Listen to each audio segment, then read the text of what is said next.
Would the members of the Toronto and East York Community Council please come to Committee Room 1? Thank you.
Would the members of the Toronto and East York Community Council please come to Committee Room 1 for quorum? Thank you.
Good morning, everyone.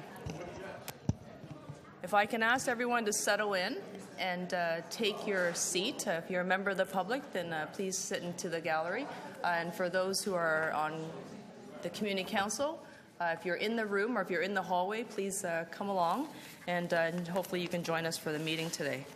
Welcome, everyone. This is the 24th meeting of the Toronto East York Community Council. We do have what looks like a short agenda, but you never know how these things transpired by the end of the day. Well, short for us. And yes, it's not as big as and robust as it normally is. However, I would like to remind members that there are items that are timed, so we may end up having some short recesses in between until we get to those time items. I'd like to bring the meeting to order and to gratefully acknowledge that the Toronto East York Community Council meets on the traditional territories of the Mississaugas of the New Credit First Nations, the Haudenosaunee and the Huron-Wendat, and currently home to many diverse Indigenous peoples.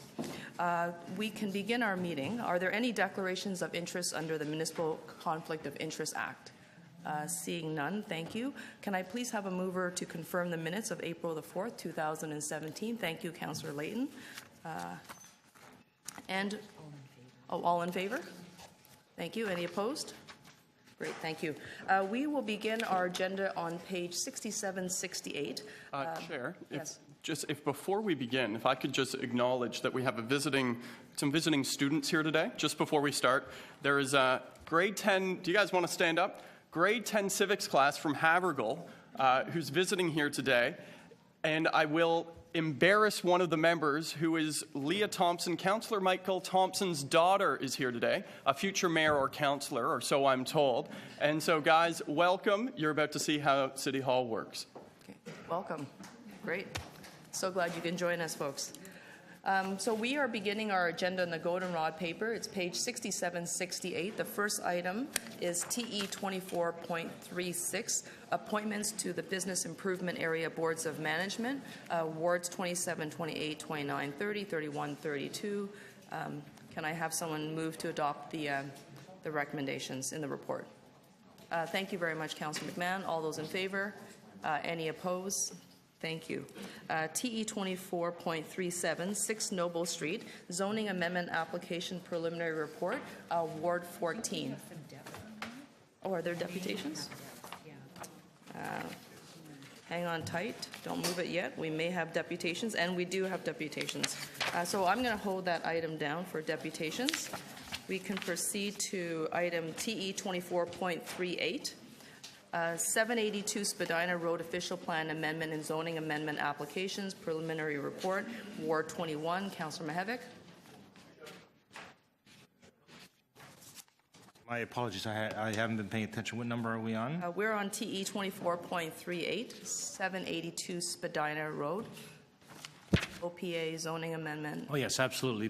Please support the staff recommendations, which I so move. Okay, thank you. All those in favor? Any opposed? Wonderful.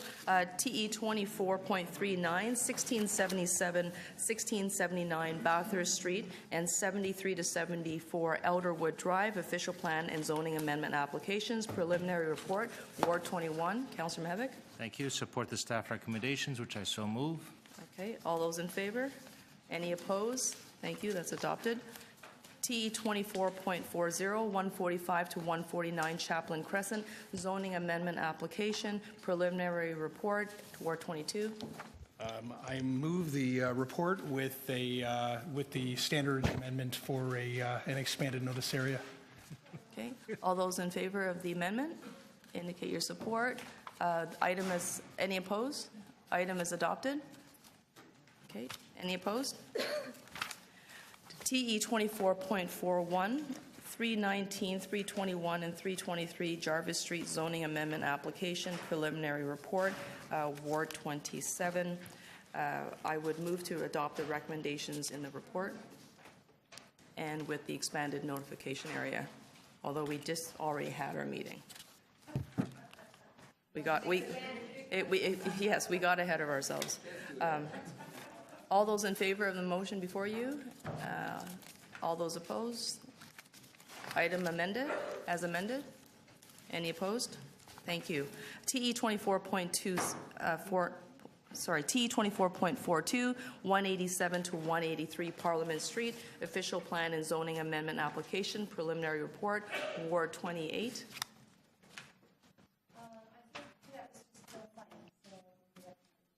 Okay, all those in favor? Any opposed? Thank you, that's adopted. TE 24.43, construction staging area 410 Bathurst Street, Ward 19. Yes, thank you very much. I'd like to move the staff recommendations and apologize to the transit riders on the Bathurst car for the next year. Okay, all those in favor? Any opposed? Okay, thank you very much. TE 24.44, construction staging area Balmoodle Street, 55 Bloor Street West, Ward 27. I would move the recommendations in the report. All those in favor? Pardon?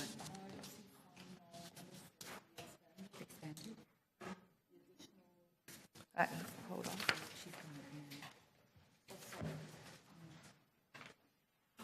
Oh yes, sorry. I do have I have the Wong Tam special that gets everyone very excited. I forgot to move my own amendment.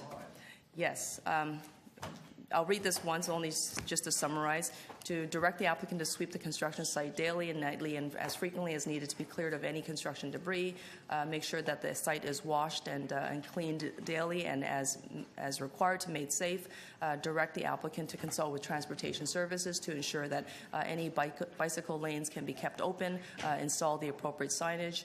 In areas where cycling lanes do not exist, to direct the applicant to consult with transportation services to install Cheryl markings on the roadway and display appropriate signage on the hoarding board to ensure and inform motorists and cyclists to safely share the road. Direct the applicant to ensure the existing sidewalk or the proposed pedestrian walkways have proper lighting to ensure safety and visibility at all times, day and night. Direct the applicant to clearly consult and communicate all construction, parking, and road occupancy impacts with local business improvement areas, residents associations, and to direct any physical road modifications. And then direct the applicant to install appropriate signage and converging mirrors to ensure high visibility and safety. That's okay, I caught it. Thank you. I won't read, if I move this motion again on subsequent items, I won't read it again. That is the motion before you. All those in... First trial. I did not. I failed at that. That will be my second attempt. All those in favor of the motion before you, thank you. Item as amended. Any opposed? Okay, thank you. T24.5, construction staging, 70 to 72 Carlton Street, Ward 27.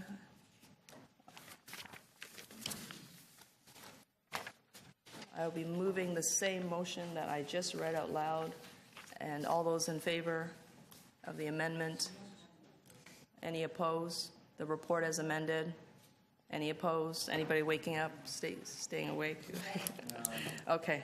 I'm going to introduce some new items and see if you guys catch it. And they will affect all your wards. I'd introduce some business from North York on this. Okay. T24.46, construction staging area 411 Church Street, Ward 27. Again, I will be moving the recommendations that I've just read earlier. This is the amendment to the report. All those in favor of the amendment? Any opposed? Item as amended.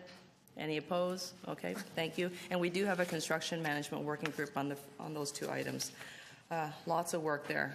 It's not just arbitrarily closing the streets without thoughtful consideration to what's happening in the area.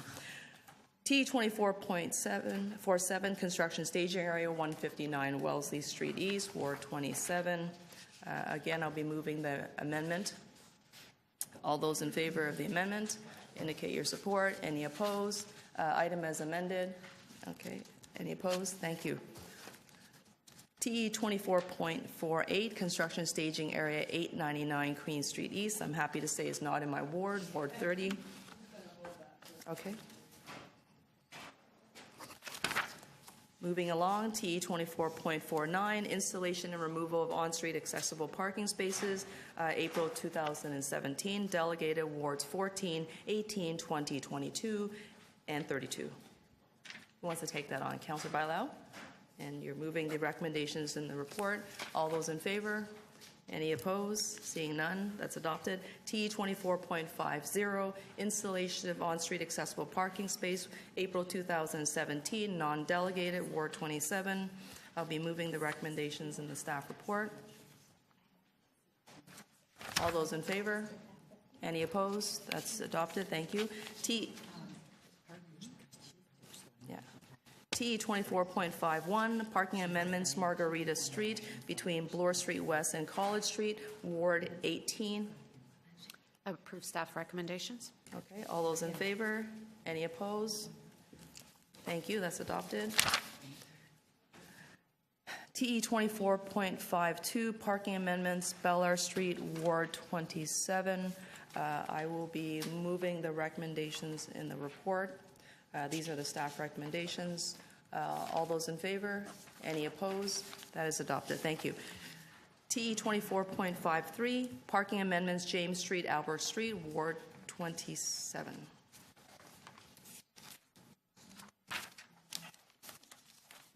Okay. And I will be moving the recommendations in the staff report, recognizing that this will have direct impact outside of Old City Hall in front of Cadillac Fairview and along the Eaton Center. This is to facilitate the construction of the pedestrian bridge that connects the Eaton Center to the bay. So it will be a little bit disruptive for those who will be watching the construction. I can assure you it will be very interesting. They're reassembling the entire brand new bridge on the roadway of James and Albert, right in front of your favorite pub. All those in favor? Your favorite pub. Any opposed? No? Okay, then we can proceed with that pedestrian bridge. And I think it's actually quite lovely once it's completed. Yeah. TE 24.54, parking amendments, Cody Avenue, Ward 30. Okay. TE 24.55, passenger loading zone, Ed Mirvish Way, Ward 20. Councillor Cressy. I'm going to move the staff recommendations. Great. All those in favor? Any opposed? That's adopted. Thank you. T 24.56, traffic control signals, King Street West and Close Avenue, Ward 14. Approval? Okay. All those in favor? Any opposed? That's adopted. T 24.57, traffic control signals, College Street and Gladstone Avenue, Ward 18. Move deferral to September. Okay. There's a deferral motion on the floor to December or September? September? Okay. All those in favor of the deferral? Okay. Any opposed? Okay. Thank you. TE 24.58, two-way operation Charles Street West, Ward 27. I'm just going to hold that down myself. We're working on a motion still. TE 24.59, traffic control signals and turn prohibitions, Pape Avenue and Limpton Avenue, Toronto Parking Authority access, Ward 29. So I'm going to move the recommendations in the staff report and make two comments. For any of you who've ever been to my ward around the Pape Station as a pedestrian, it's probably one of the most dangerous places. And if you weren't trying to get hit by a bus, you could probably be hit by a bus.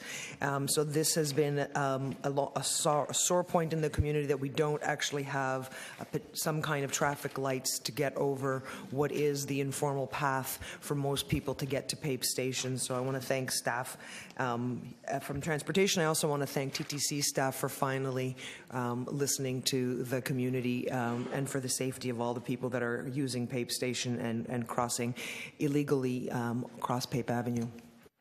Okay. All those in favor of the report? Okay. Any opposed? That's adopted. Thank you. These are the deferred items now. We're moving into those. Do we need to hold this? Oh, sorry. Sorry, Councillor Davis? We're on item 60. Yes. I'd like to hold it, please. I have a motion. We deferred it from last month, so I assume it requires some discussion. Okay, so TE 24, I'm just going to read the entire title of the report. Councillor Davis is holding TE 24.60, expansion of residential on-street permit parking program, potential policy changes and or bylaw amendments. That's held in Councillor Davis's name.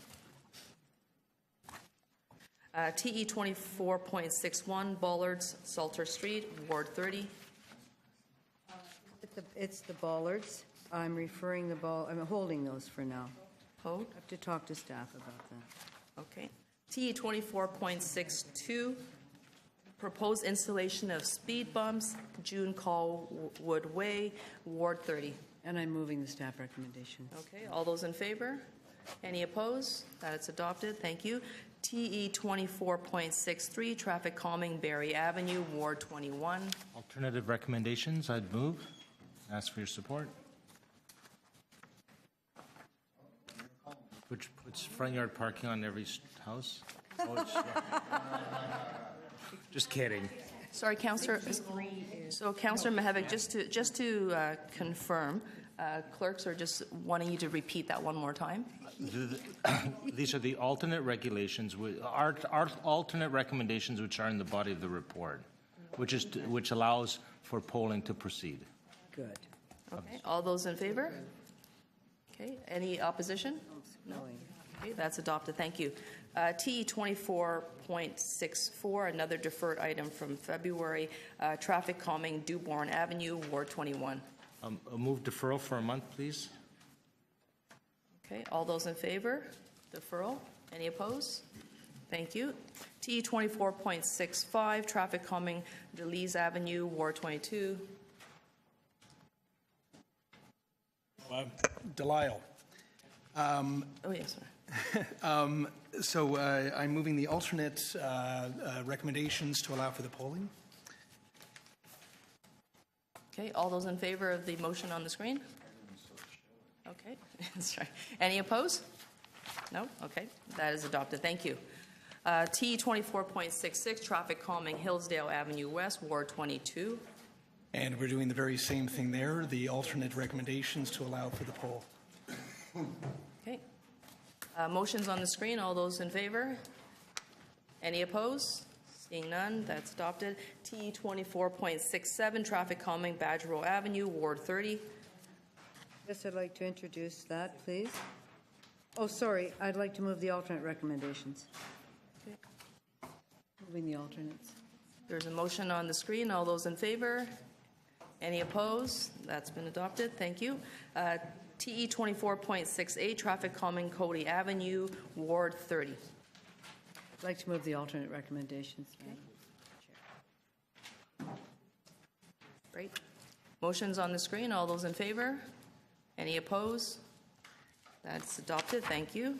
TE 24.69, Muddy York Brewing Company by the glass permit application to the Alcohol and Gaming Commission of Ontario, Ward 31. Ooh. I move adoption of my motion. Okay. Such a good motion. All those in favor? Any opposed? Thank you. That's been adopted. TE 24.70, use of Nathan Phillips Square for various events from July 8, 2017 to December 31st, 2017. This affects everyone. Can I get a mover on this item? Councillor Layton. Sure, not a problem. So that's held for you, Councillor Mavic. TE 24.71, endorsement of events for liquor licensing purposes. Again, affects all wards. I'm going to hold that down just in case there are any last-minute amendments. TE 24.72, traffic control signals Richmond Street West and Simcoe Street, Ward 20. Councillor Cressy, I know you're very excited about this.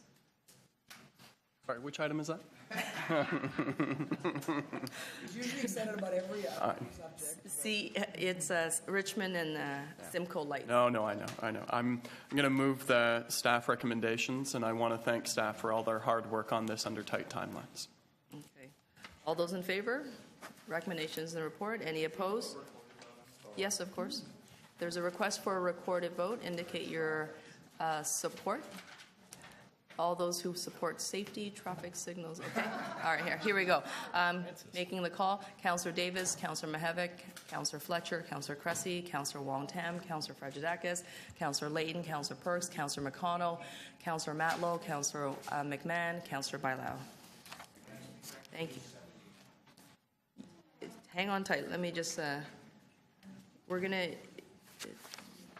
okay. So we're moving on to TE 24.73, introduction of 1 hour parking maximum. Oh, sorry. 73 to 87. Can I get a motion to introduce items 73 to 87? This is all new business. Councillor Perks? Okay. All those in favor? Any opposed? Okay. So moving along, TE 24.73, introduction of 1 hour parking maximum on Campbell Avenue, DuPont Street to Antler Street, Ward 18. Councillor Bailao. Item 73. Approve staff recommendations. Okay. Sorry, thank you. All those in favor? Any approve? Any opposed? Sorry. Not approve my letter. Yeah, we're going to approve the contents of your letter. TE 24.74, rescission of alternate Thursday parking on Croatia Street, Ward 18. Again, approve the contents of the letter. Okay, all those in favor? Any opposed? That's adopted. Thank you.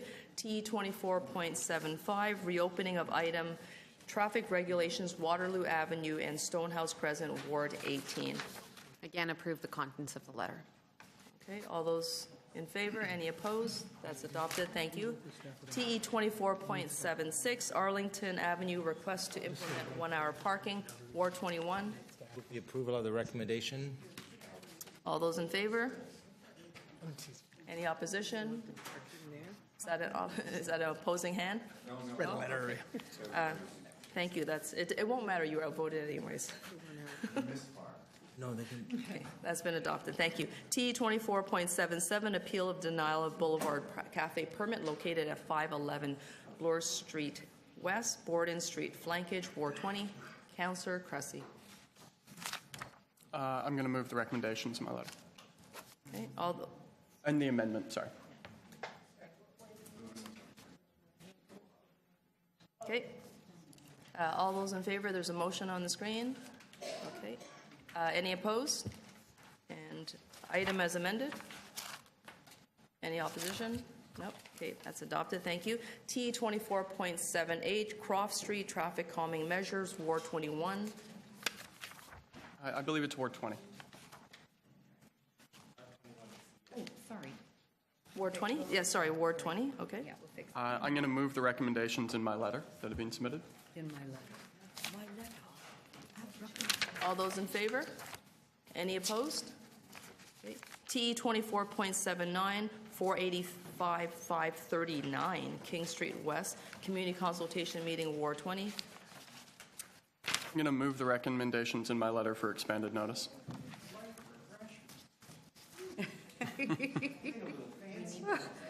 Grilled cheese, tomato soup. All those in favor? Any opposed? That's adopted. Thank you. T 24.80, expansion of Casa Loma Conservation District Study Area, Ward 21. I understand you're holding this. There's amended wordage. Okay, so I'll hold it. Okay, Councillor Mihevik, it's held in your name. Verbiage. Wording. Wording or verbiage.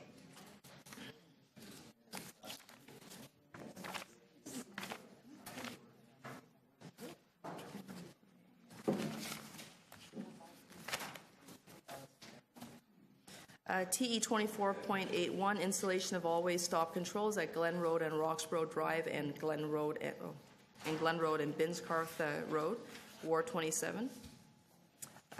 I would be moving the recommendations in the letter. All those in favor? Any opposed? Okay, thank you.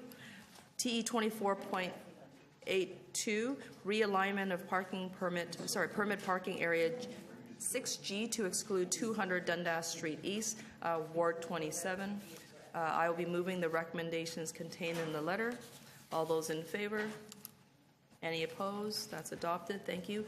TE 24.83, proposed short-term parking, Danforth Avenue, Ward 29. So I'll move the recommendations in my letter. And just to remind people of what this place is, this is the old Rotana Cloud 9. It's, this area has done a 180-degree turn from a place of great trouble in our community to a child care center that is now needs a place for parents to drop off and pick up their kids. Okay. Thank you. Thank you very much, Councillor. All those in favor? Any opposed? That's adopted. Thank you. TE 24.84, heritage evaluation of 701 to 721 Eastern Avenue, Ward 30. Councillor Fletcher. Yes, I'd like to move this recommendation. It's a beautiful place on the site of the new GM Mobility campus they're trying to build in the employment area. All those in favor? Any opposed? That's adopted. T 24.85, Badge Road in Boston, one-way on Boston and Gerrard, Ward 30. I think I'm introducing that. Yes, I'd like to introduce that and ask for approval, please. Okay. All those in favor of the recommendations in the letter? Okay. Any opposed? Thank you. TE 24.86, 1-hour parking on Natalie Place, Ward 30. Councillor Fletcher. Whether or not. Sorry, I'm moving the recommendations to change parking Monday to Friday to 1 hour, 10 to 7, Natalie Place. Okay. All those in favor of the recommendations in the letter? Any opposed? That's adopted. TE 24.87, Parking Amendment, Paint Avenue, Ward 30. Councillor Fletcher. Move the amendment to create 2 more parking spaces on Pape. All those in favor? Any opposed? That's adopted. Thank you. We're just going to, before we proceed with the bumps the and speakers, humps folks, and I'm going to go back. parking and- I'm going to go back to item 70. Councillor Mihevik, I believe you're ready to dispense with that. Is that? Recommendations of staff? Sorry, can you speak? Approve the motions of staff, recommended by staff. Number 70. This is item 70. Use of Nathan Phillips Square. Can you tell us what it's for? Are you ready? It's not, it's not Okay. done already. 70 is good. Okay. All those in favor? Any opposed? Okay, that's been taken care of. Excellent. So now we are going to items at the top of the agenda. Okay. And good. We have hit 10 o'clock, so we're ready to proceed.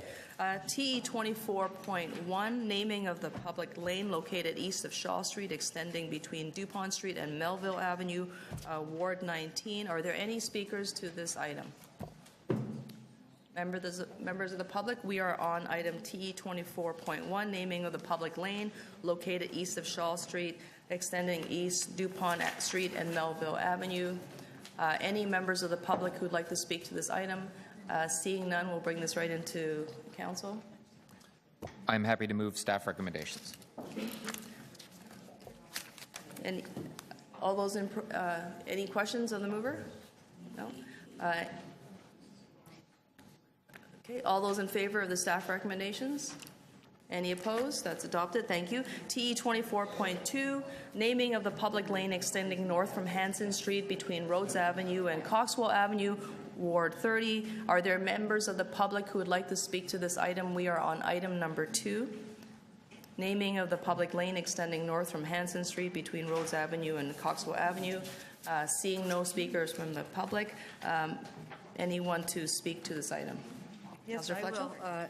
This has been a really fun project to get this lane named with a heritage name, and that's Thistlewood. So I'd like to move the new name for this lane near the Danforth. All those in favor of the recommendations in the report? Okay. Any opposed? That's adopted. Congratulations. Thank you. TE 24.3, College Street Study, Official Plan Amendment, Final Report, Ward 20. There are speakers that are registered. If there's anyone else who is here to speak to this item, please see our staff and register with them, and they will make sure you're on our list. I will call our first speaker for this item, Michael Domovich. Can you please proceed to the center table? Are you here? Looking for Michael Domovich. Okay. If you're not here, I'll proceed to our second registered speaker, Matthew Garnett. And you might be Matthew, correct? Okay. Welcome, Matthew. There's a clock on your left. You'll have 5 minutes to speak to the item. When you're ready, I'll start your clock.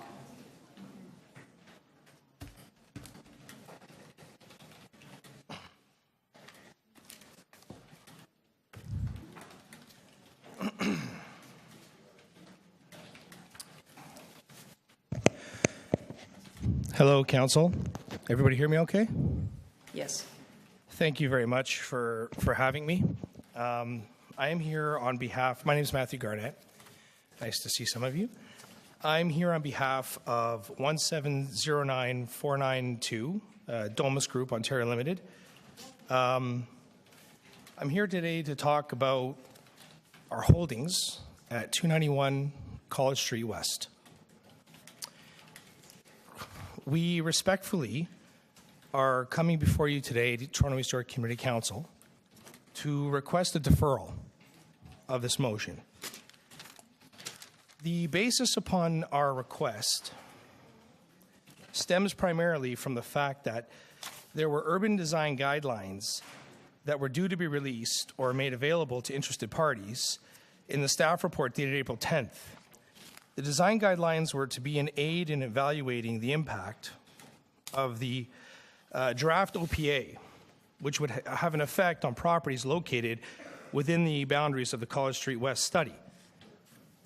These guidelines were to be released to interested parties on they were released on April 27th, which is roughly 3 business days prior to today's vote. Now, to be clear, these guidelines were not like a 2 or 3 page document that had little or no effect or bearing on the essence of the draft OPA. This was a 78-page document that was released with many technical details that is critical to the interpretation of the draft OPA. In our opinion, this is unacceptable and could even be viewed as high-handed. The fair and right thing to do would be to give the affected landowners sufficient time to receive and digest the consequences of these proposed guidelines, and to have the landowners' consultants evaluate the merits and the consequences of same. Obviously, this has not been afforded to us, and therefore we object.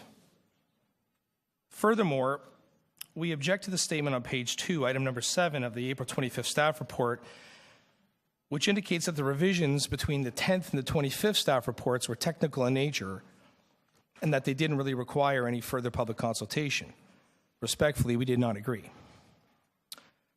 Furthermore, while present at this vote, on behalf of the owner, I'd like to summarize the complete objection that we have towards the draft OPA for the College Street study. We're open to its interpretation, but one of the major concerns that we have within the draft OPA is obviously the proposed restriction on height being limited to 30 meters or approximately 9 stories. Simply put, we feel this proposal is egregious.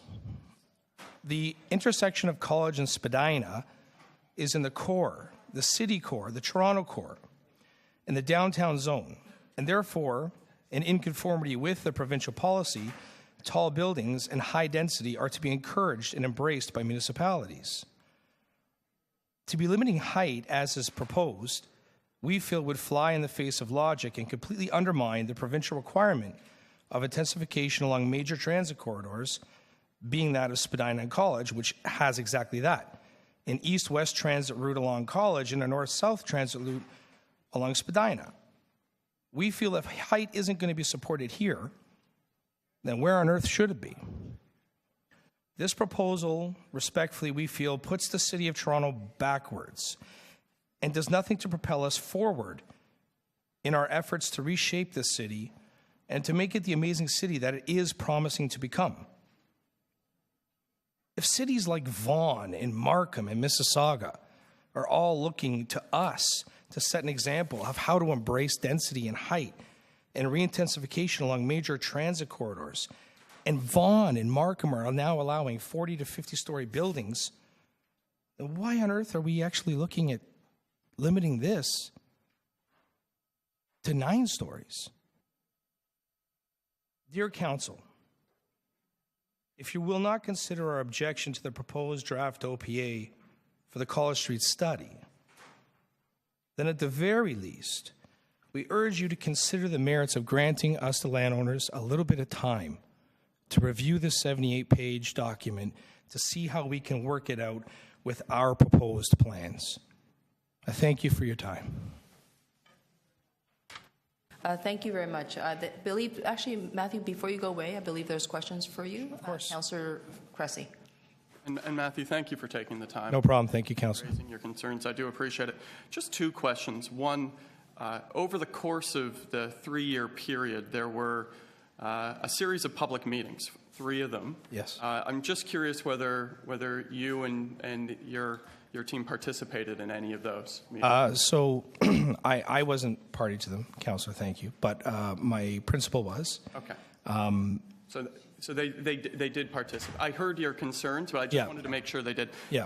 And then the second thing, and I appreciate the question of what is an appropriate height. So I guess the question would be, that I would put to you is, what is the appropriate height in your mind? Well, we are putting a number here, and otherwise, why do a study? So what is, if this is too low, what is too high? well, I mean, I think from our perspective, if you look at Bathurst as a westerly boundary, we could understand being west of Bathurst to maybe look at that as more of an avenue study and to be limiting height west of Bathurst. But to be going from west of Spadina to east of Bathurst and then dropping it the minute you cross Spadina, which is in the heart of the downtown core. I mean, just to the east of Spadina, you have Knightstone Cap at 25 stories. You've got the parallax approval now that Mr. Bronskill got at the OMB for 29 stories or 90 meters. Like, so where's the planning justification to drop from 90 meters to 30 meters? But I appreciate it, but I just want to really zero in because we are proceeding with the College Street study. Oh, I know that. So what, in your mind, is the appropriate height? We are putting a number here, and I don't think it's good enough to say it's too low. Everybody always wants, there are those who want Fair it. enough. Some say it's always too high, and some say it's always too low. So give me a number. Well, I think, okay, so I will. So if you look at the corners, right, you look at the four corners, I think it's a provincial objective, and if I'm not mistaken... Forgive me. What is the number? Forgive me. Like, we can talk back and forth planning justification all day. I'd love to, but what is the number? You know, I'm going to reserve comment on what that number is. Thank you very much. Thank you. Okay, thank you. Are there any other questions of our speaker? Thank you very much. Thank you, Council. Our next registered speaker is Sue Dexter. Sue, welcome back. Yes, indeed. Mornings with you guys. Our morning is going well now that you're here. Well, it's going to liven up a bit. Okay. I will start your clock, and you know you have 5 minutes. Are you sharing your time with... Okay. Okay, I'm going to put that up as a little teaser, and I'll refer to it in a minute.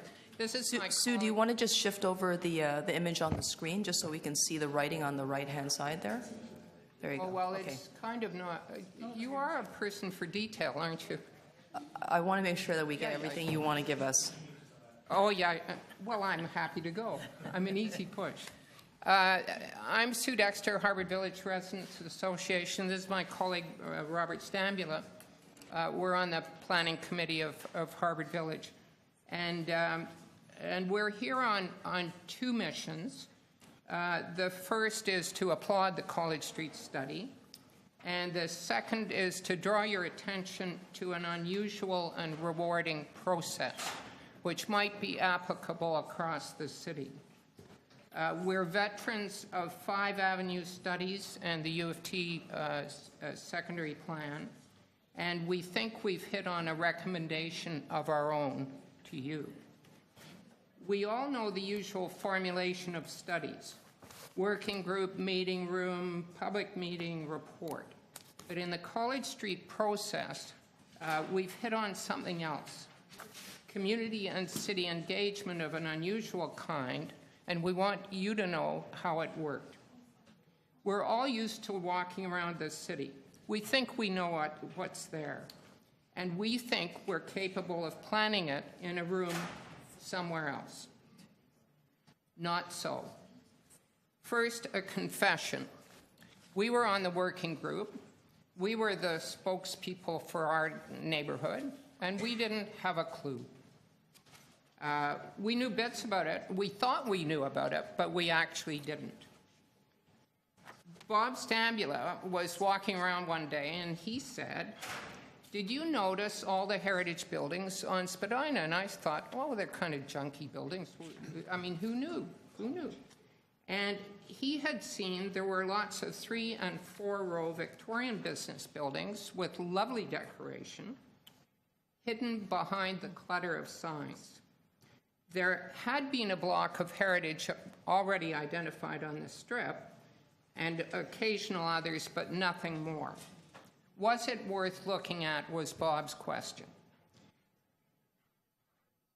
Enter Kathy Naismith with her little camera, her box brownie, and she did the drunken sailor elevation you see there. And when you look at the 3rd frame down, what do you see but a row of 4 of the most interesting heritage buildings? You look and you see more heritage. In the 2nd frame, you see more heritage. The 1st frame, more heritage. One draft of this study had thought there was room for more heights on the north side of Spadina between Bathurst on the north side of College between Bathurst and Spadina. If there was heritage there, how can you treat adjacency with pop-ups if heights were allowed to increase? The report also identified 45-degree angular planes at the rear of the college buildings. We got out the measuring tape and discovered 8-foot lanes and some no lanes at all between the buildings in the neighborhood. If the planes were actually enforced and setbacks from the front enforced, there was little to be gained from the extra stories. What worked in the office did not work on the street. Then someone suggested we do a field trip. Suddenly we had the chance to work together to find out whether anyone else could see what we saw. Linda McDonald, James Parak, staff from Planning, Heritage and Urban Design, almost everybody in the row behind these councillors arrived to participate in our walkabout with 3 of 4 neighborhoods, led by Robert Alsa, in and out and around and threading through and finding infill. The hydro block, have you ever been there? All kinds of stuff we never knew was there. And I think it's fair to say by the end of that process, I was persuaded of things I would not have predicted. Ideas emerged, and I think staff really listened. To our delight, the College Street study now includes a heritage evaluation of the north side of our section of College, which is character area A. We love being that. And the heights are unchanged. That is golden and came from the dialogue. So here's our recommendation to you. The process of working group public meeting report should be amended slightly. One of the working group sessions at a point where staff is throwing out ideas. Sue, if I can have your, sorry to interrupt, if I can have your final thought. Yeah, it should be a walkabout.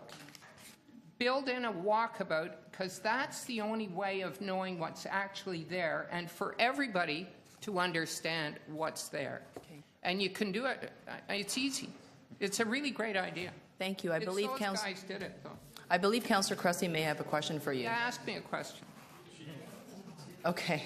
Thank you very much. Any other members who would like to ask questions of our speaker? Pretty obvious. No? Okay. Thank you, Sue. Thank you, Robert.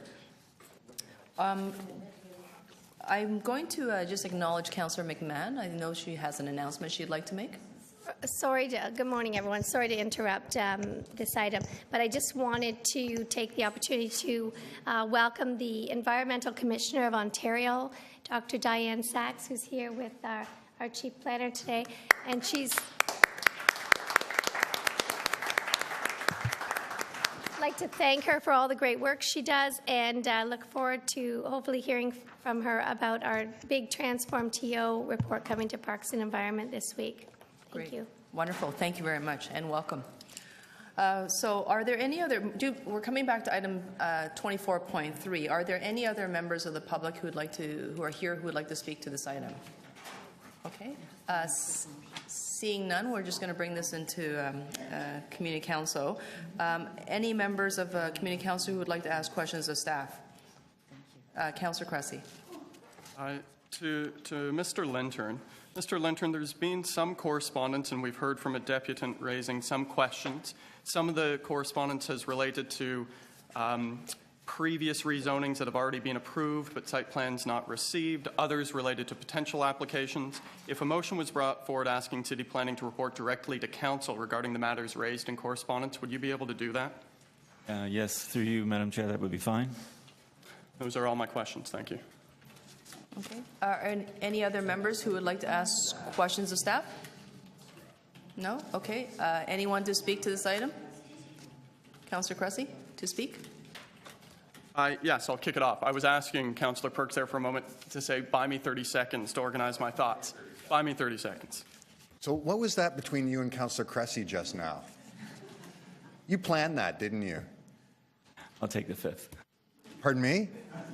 He's pleading the American fifth. You're taking the fifth. You see, you can't do that here. But if you could just explain to me the relationship between an application that's partway through but not yet complete and a planning study.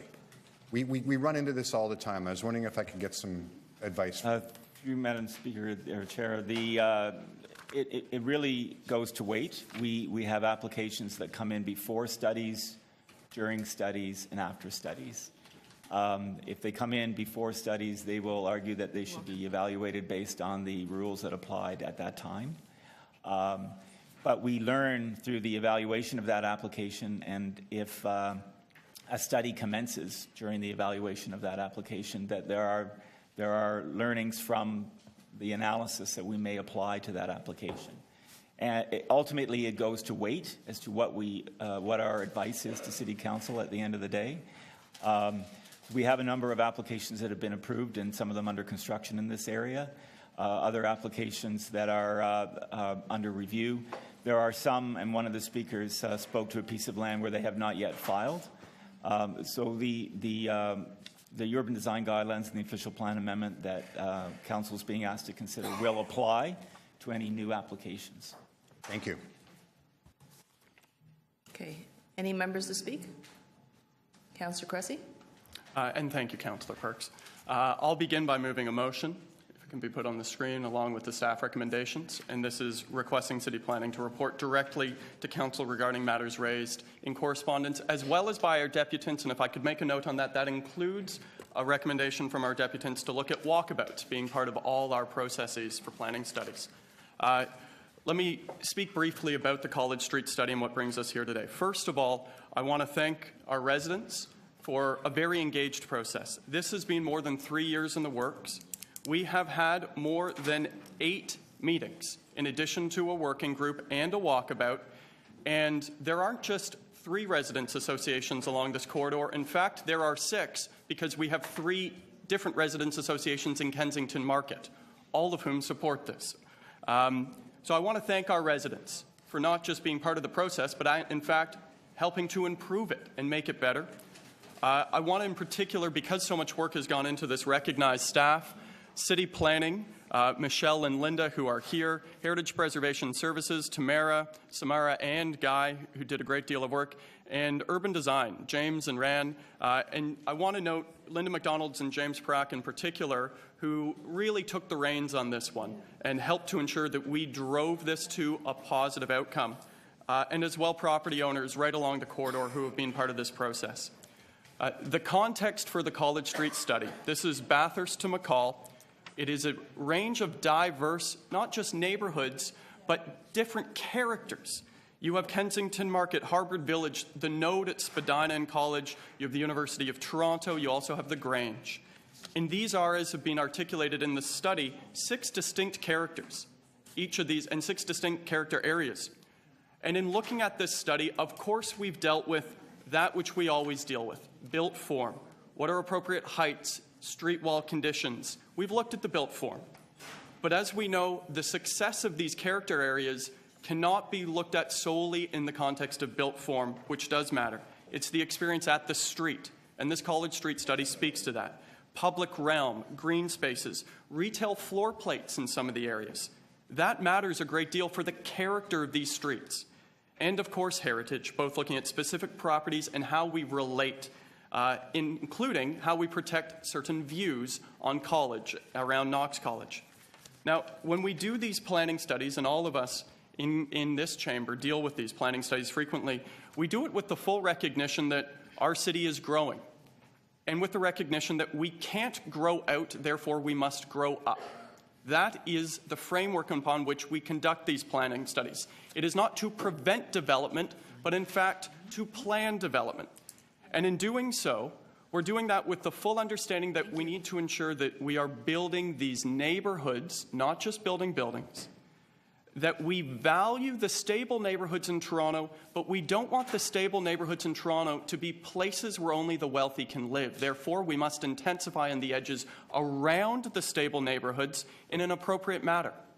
That's an important point for all of us to note, is that we value stable neighborhoods, but with supply and demand in a housing market, those are becoming pricier and pricier. Councillor Layton managed to get into the housing market. I was a couple years too late. I will live on the edges of stable neighborhoods as I grow up, which is why we need to build on the edges. And the onus is on communities, I think, communities and council, to articulate a vision, because we can't just say no, but we have a responsibility to articulate what yes looks like. And so there have been some concerns raised, and I want to acknowledge them, and that's what my report speaks to. And staff will report. There are some residents, I would say many residents, who say it's still too high. We would like to build underground, not above ground. There are some who still say that. There are also some property owners who still say this is too low. To that, I would say the following is we need certainty. We need certainty in a plan. If we're going to ask communities to say yes, then they need to have a say in what their neighborhood's going to look like. In this case, we have had neighborhoods develop a plan and bring it forward. So communities can't just say no. They need to work with us to say yes. But guess what? Developers can't just say no either. Developers can't always just say it's too low. They also must give us a number. And if we are going to build neighborhoods with certainty to ensure that they're livable, that they're equitable, that they're sustainable, then we all together must work to plan these neighborhoods. It's not easy. We know that it's hard. But when we do plan these neighborhoods together, when we do the walkabouts, when we drill into what the vision is, we don't just manage change, but we allow a city to embrace change.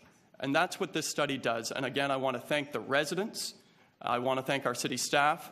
And I want to thank those around the table for indulging me in a longer speech than I had planned. Okay. Thank you very much. Thank you very much. Are there any other members who would like to speak to this item? Okay. Can I have a recorded vote on that? Yes, you may. All those in favor of the report? This is a request for a recorded vote. Councillor Davis, Councillor Mihevc, Councillor Cressy, Councillor Wong-Tam, Councillor Layton, Councillor Perks, Councillor McConnell, Councillor Matlow, Councillor McMahon, Councillor Bailao, Councillor Fletcher. Okay. Thank you. T 24.4, 60 Shooter Street and 187 to 189 Church Street, zoning amendment application. There's a final report. Ward 27. Are there members of the public who are here to speak to this item?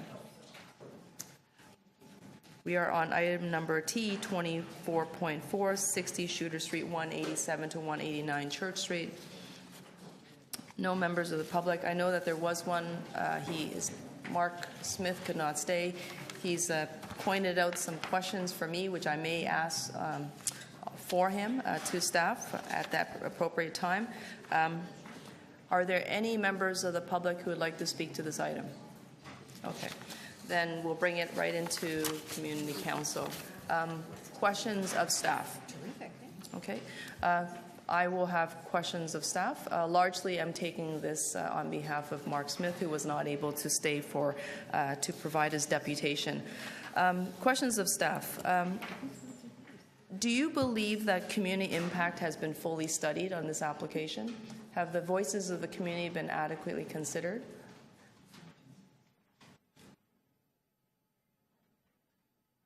Thank you, Councillor Wong-Tam. Yes, I do believe they have been. I myself was present at the community consultation meeting.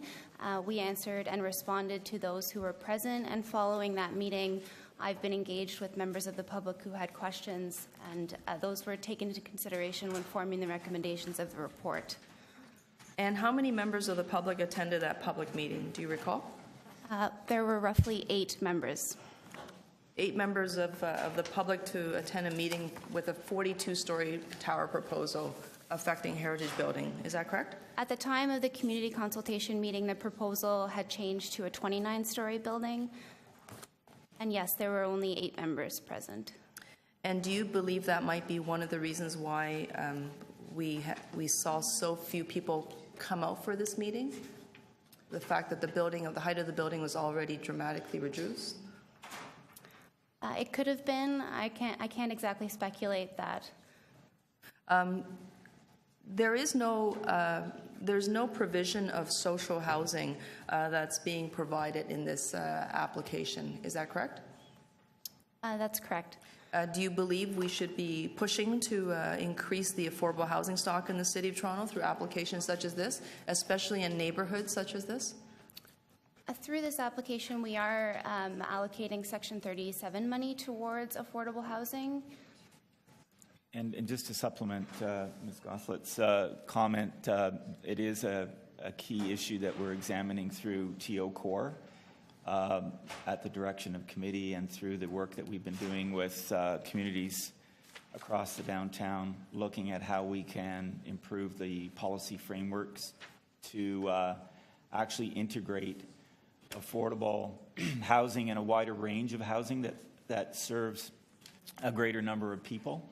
And that will include Direction 437, but also other important approaches that look at the scale of various developments and treat them in the sense that we are, when we look at a large community horizontally, we are applying the same principles when we look at large vertical communities and looking at policy options that would move us toward more of a mandate system that includes affordable housing as a key component of large-scale housing projects.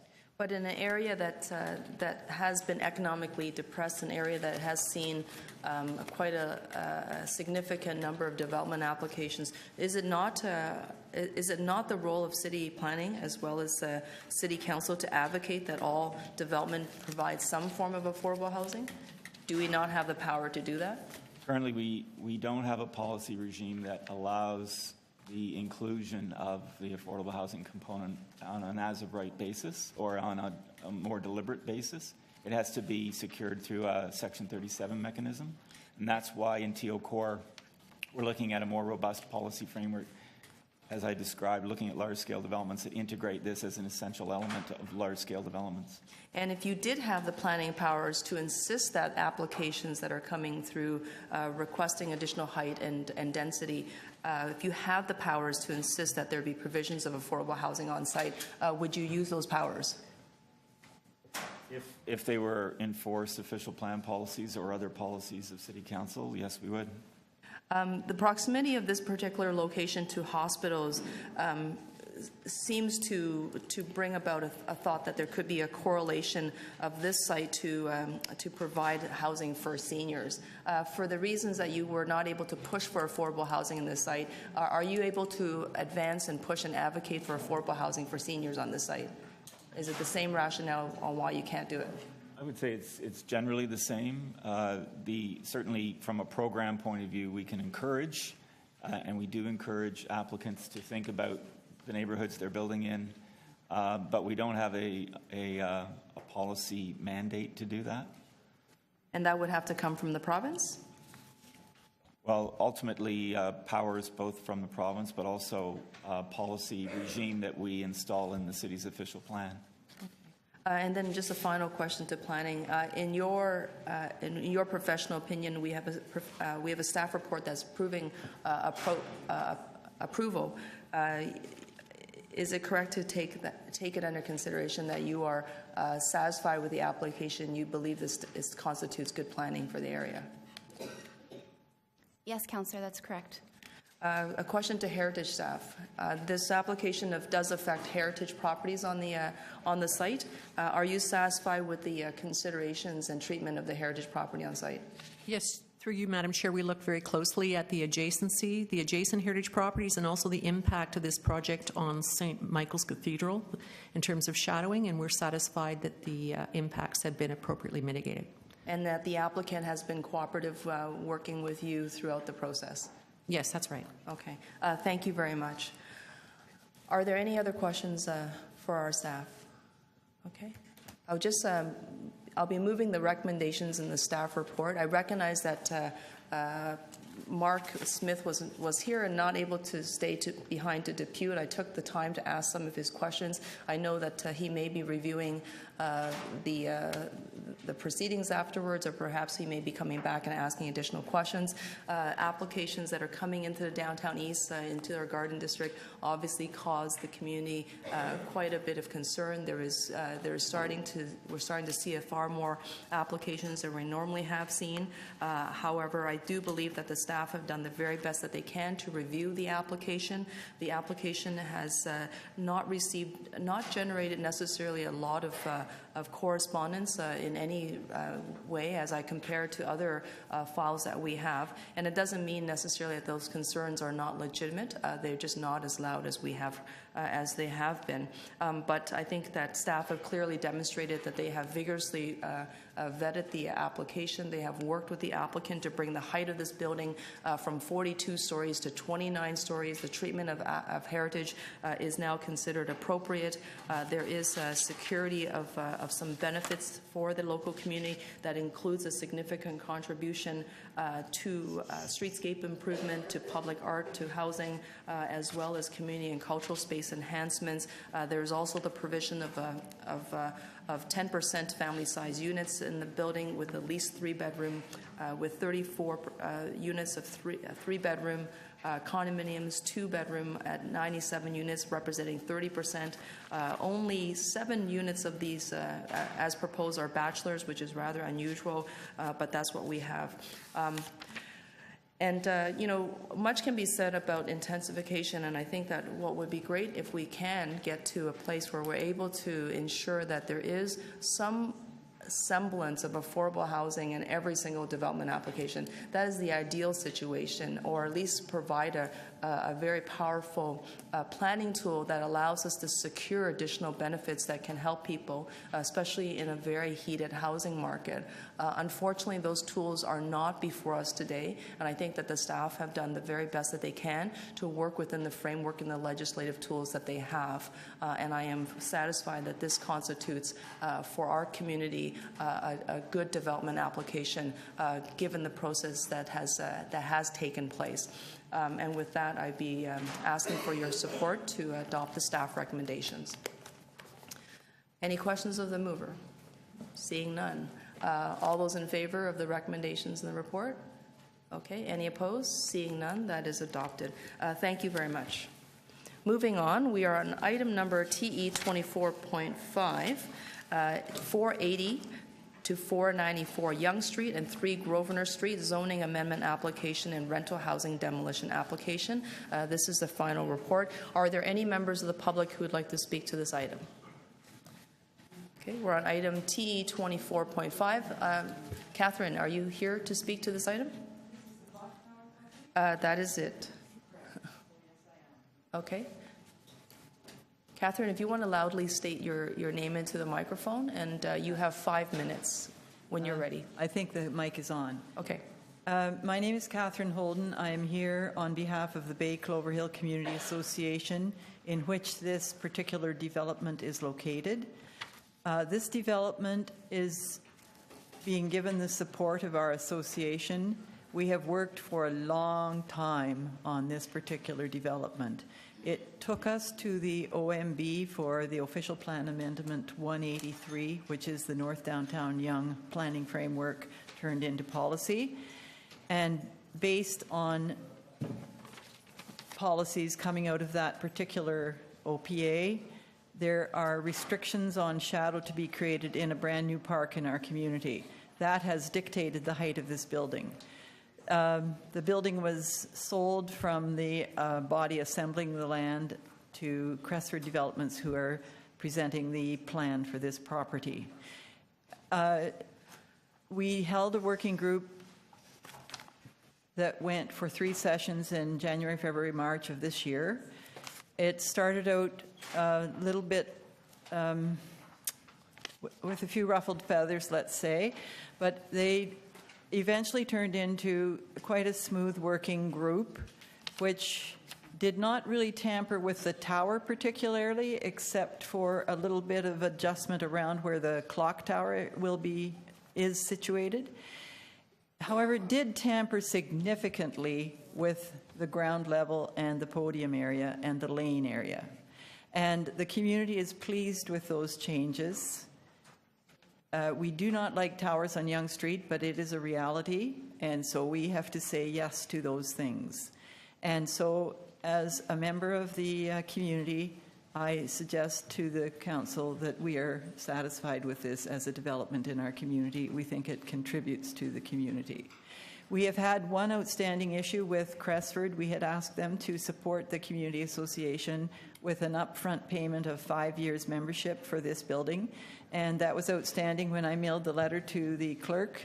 That since that time has been resolved with a few conditions, conditional upon approval today, conditional upon approval at City Council, and conditional upon zoning success. So I thank Crestford for those, for their support in that way. And I just want to say thank you to the staff. The staff has worked exceptionally well, and I think we have come out ahead of, I think everybody has come out with a better project. Thank you. Thank you very much, Catherine. Are there any questions to our speaker? Okay, great, thank you. Appreciate it. Any other members of the public who would like to speak to this item? Okay.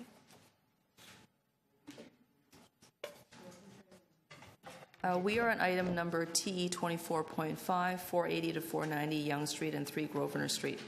Okay. Thank you. Chair, members of council, my name is Craig Hunter. I'm the planning consultant on behalf of Crestford. I'll be very brief, and as Rob's setting up his laptop, just for a brief design illustration of the project. We began working on this, as with Catherine, over 3 years ago with Kingset when they originally owned the property. Then it was a 45-story tower proposed, again, similarly keeping the clock tower. We then worked through 2015 with the community, city staff on resolving the first phase of the North Downtown Yonge planning framework, which led to a 38-story building, different height and massing that limited no new shadows on the 11 Wellesley, now Dr. Lillian McGregor Park. Then we spent the better part of 2016 with Crestford and their new design team to work through the specifics of the design, including the 3 working group meetings that Catherine mentioned. And we appreciate all their input. It was a lively discussion at times and very particular discussion at times, and we appreciate staff's support throughout the 3 years. We're here in support of the staff recommendations, and I'd just like Rob maybe to briefly show you the project that we're proposing for Yonge Street.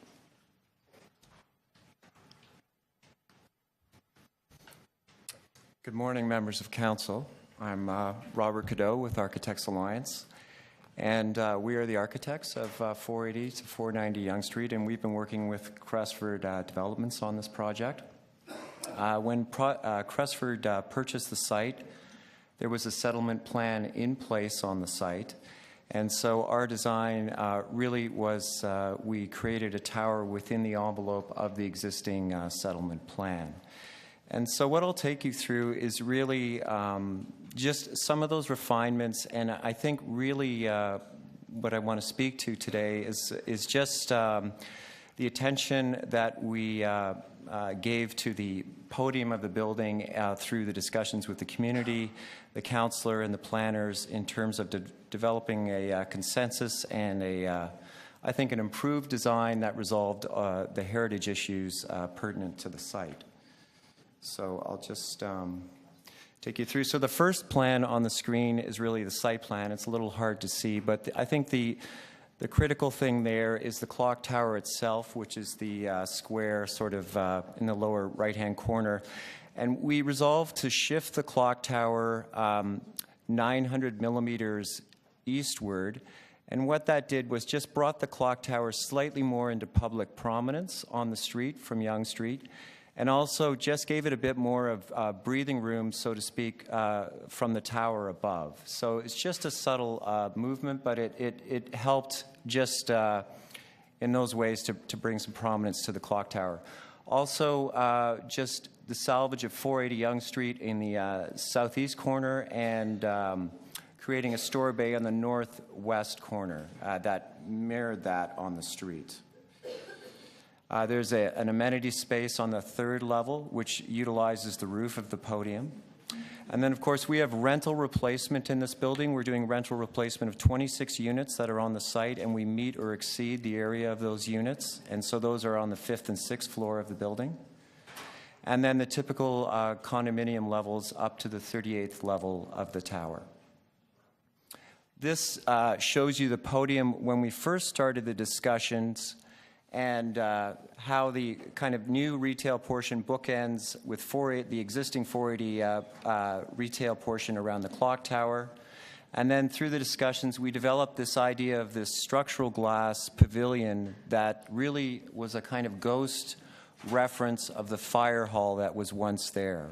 And so this will be a kind of modern reference to the fire hall with the drawing of the fire hall facade grafted onto the front face.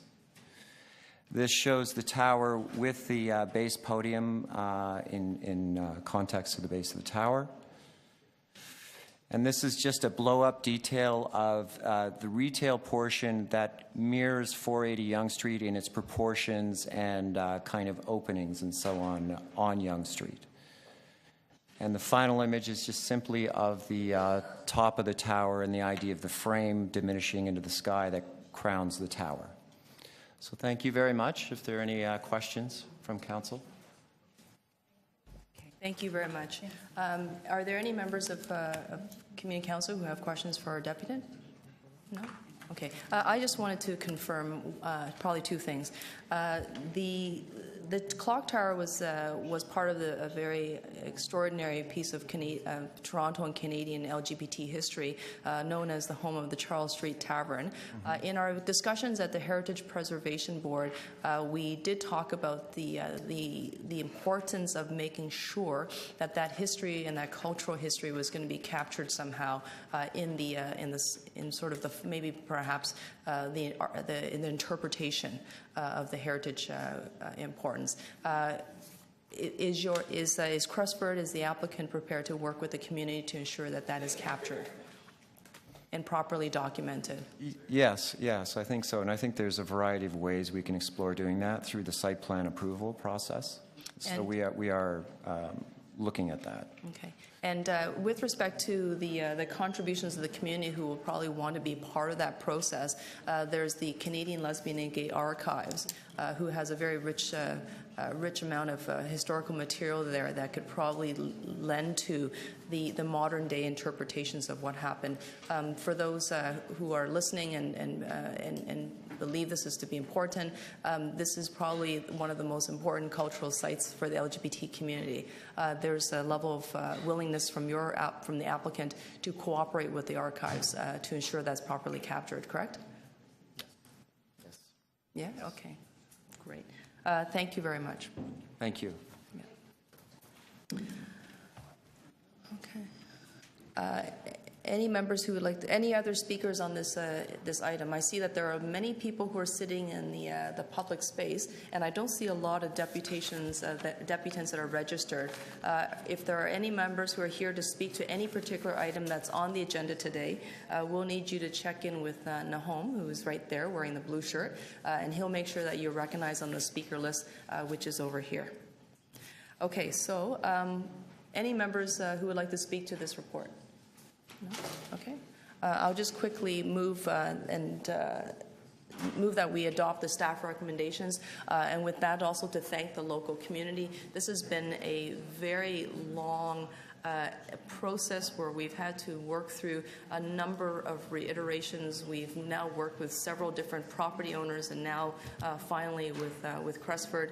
The city planning staff, I think, have been extraordinarily patient. We have struggled as a community, as a city team, with working with the local residents on getting this particular application right.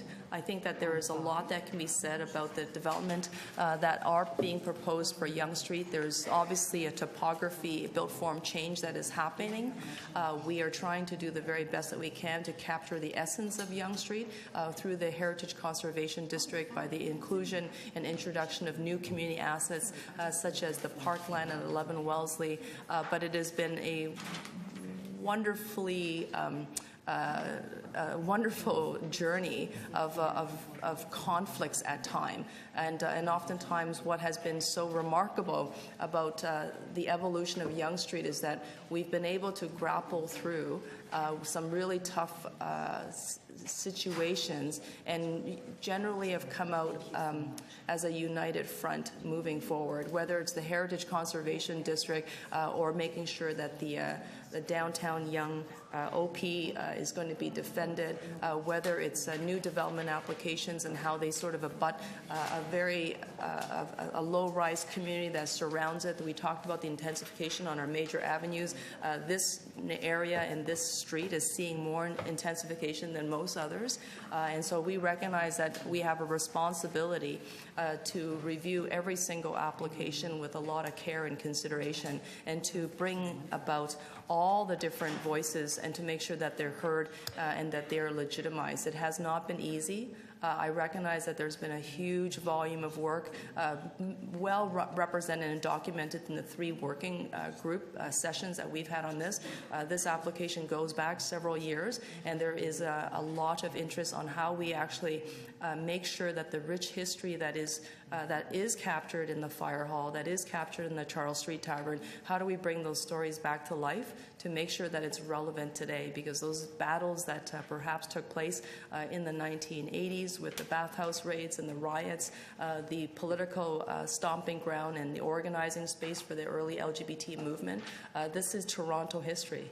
And I think that this has oftentimes now, especially with the new glass towers and the big podiums as they go marching up and down Yonge Street, there aren't many opportunities now for us to recognize that history. So when we have the opportunity, which is before us, it's certainly a wonderful feeling knowing that there is a broad-based consensus from both the applicant as well as the community that we have a responsibility to treat this right. And I want to thank the applicant for working really hard with our local community. I know that sometimes these working groups can be extra hours, and they're billable hours, so you get paid. But I do believe that it brings us to a much better outcome at the end of the day. And for that, I want to thank you, our community, and of course our exceptional planning and heritage staff who have been wrestling with the applications as they get to a final outcome. So thank you. All those in favor of the recommendations in the staff report? Okay. Any opposed? We can adopt that. Thank you. Moving along. Just a minute, Council. Sorry.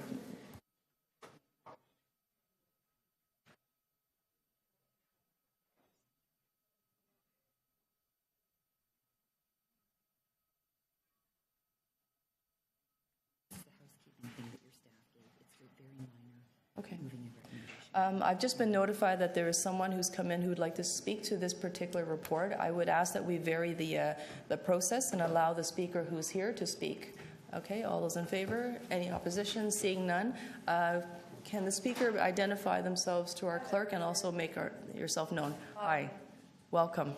Sorry, everyone. I'm a little unfamiliar with the process, so don't mind my late jumping in. I'll be short and sweet as I wasn't actually planning to speak. I am a resident at the current location at number 3 Grosvenor Street, and I just wanted to make a few quick comments to everyone who's here, mainly regarding what Kristen Wong-Tam was just discussing, and that is the general culture and community and history of the Yonge Street area. So I'm a person who's actually spent my entire life in the Yonge Street area. I was born at Wellesley Hospital and raised in the community and attended local schools. Again, I don't do this, so bear with me. So basically, I just wanted to express a general feeling of residents who have been long-term residents just as feeling pushed out of our neighborhood via the inability to be able to continue to afford the rents in the neighborhood. And as we know, rent is a big issue in Toronto. There are many young families who also feel that they will not be able to afford to raise their families in the city. So again, I just wanted to reiterate this, and I do appreciate that the various members that we've worked with, especially Jeremy, have been so helpful in mitigating all the various issues that are going on with different tenants, and that we ourselves are being offered quite a generous package that, you know, none of us can say that we expected, but that doesn't necessarily help the overall community and the people that don't live in the building who aren't being offered these packages. So I just want to say that, you know, there is a real loss of community here, and there is a real loss of opportunity for people to continue to live in this downtown area. We feel that the long-standing residents are being pushed out by the gentrification of the neighborhood, and we feel there is a huge change, as you mentioned, in the Yonge Street Strip, which doesn't seem to really be reflected in a lot of city planning decisions. There doesn't seem to be a lot of mitigation of all the towers that are going up. I live literally 2 minutes away from my work, and every day as I walk to work, I walk through literally 4 to 5 construction sites, walking from Yonge and Grosvenor to Church and Wellesley. There's at least 6 construction sites, so it does seem quite excessive.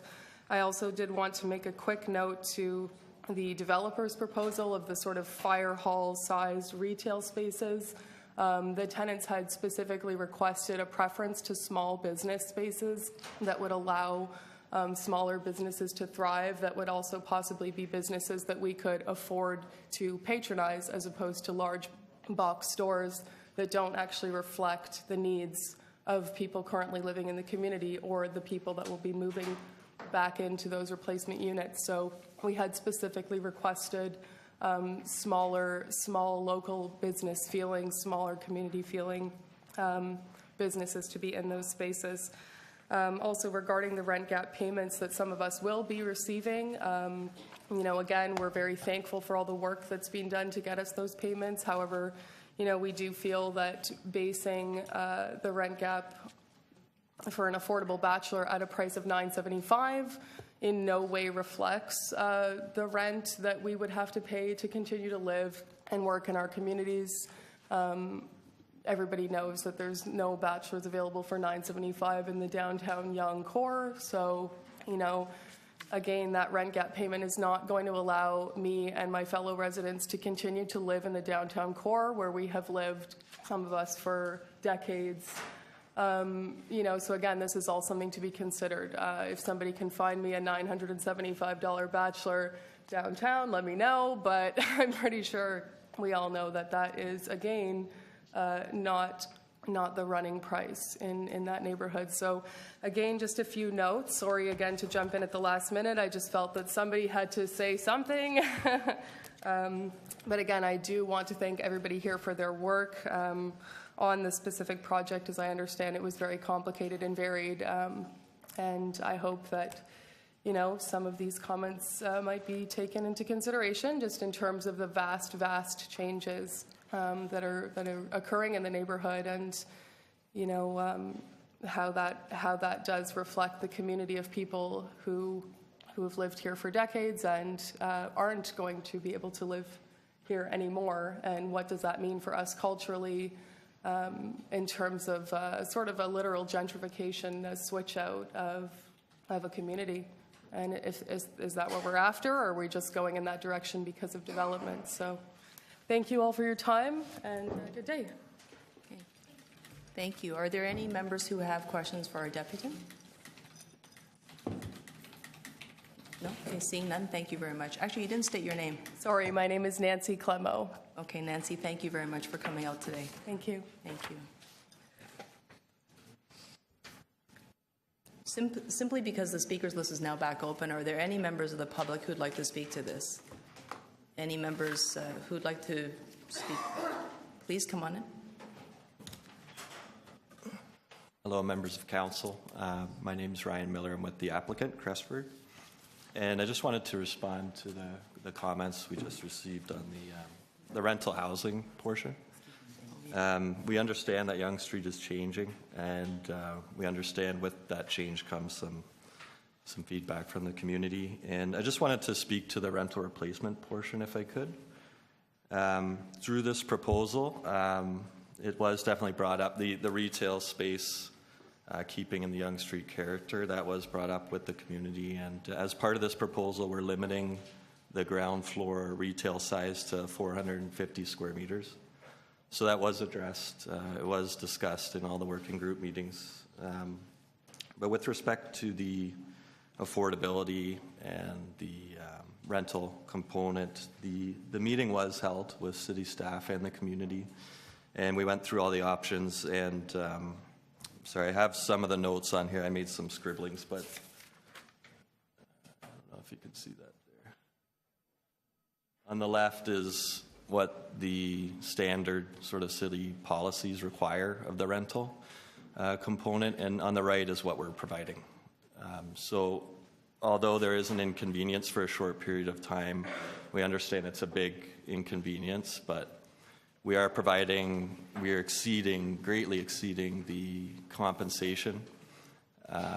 And also this new proposal will allow the access to amenity areas, bikes, parking, in-suite laundry, air conditioning, and so on and so on. It's all up there. With respect to the rent gap, which I think was the main point there, we actually came up with that number in consultation with the city by doing comparable searches for bachelor units in the immediate area. I believe they're about 25 to 30. We can help the deputant look for a bachelor unit, and that number then, in addition to more compensation, allows them to rent a unit at that amount until the replacement unit is built. And in addition to that, this proposal, in fact, exceeds the overall GFA for the rental. So we're actually building bigger units in every instance. And they are rent controlled, so they are affordable. They are larger. We've actually removed 9 bachelor units and replaced it with 8 more one-bedrooms. And we've introduced 4 3-bedroom family units that didn't exist before. And again, all of it affordable, and it was all discussed at the community meeting. We're happy to speak with any of the residents as we go forward, but just wanted to touch on the fact that this was all discussed and there was rationale behind the numbers and everything like that. But happy to answer any questions. Thank you very much. Are there any members who have questions for our deputant regarding the rental replacement program? Okay, thank you. Thank you very much. Coming back, I recognize that there's a technical error in the report. Recommendation number 6 should read as recommendation 4B, and that the recommendations then be renumbered accordingly. I would need to move this recommendation just so that the report reads properly. We can pop it on the screen if it's available. And I will not be speaking to the item again. I think we've pretty much heard from everyone. There's a motion before you on the screen. Okay. All those in favor? Any opposed? Item as amended. All those in favor? Any opposed? Okay. Thank you. And thank you to the deputants who all came out and took some time today to share your feedback with us.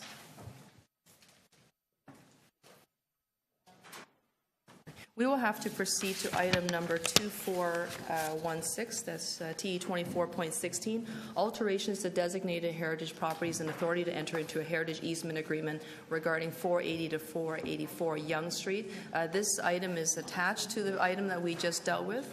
There is a speaker on this item. Catherine Hoden, did you need to speak to the heritage item?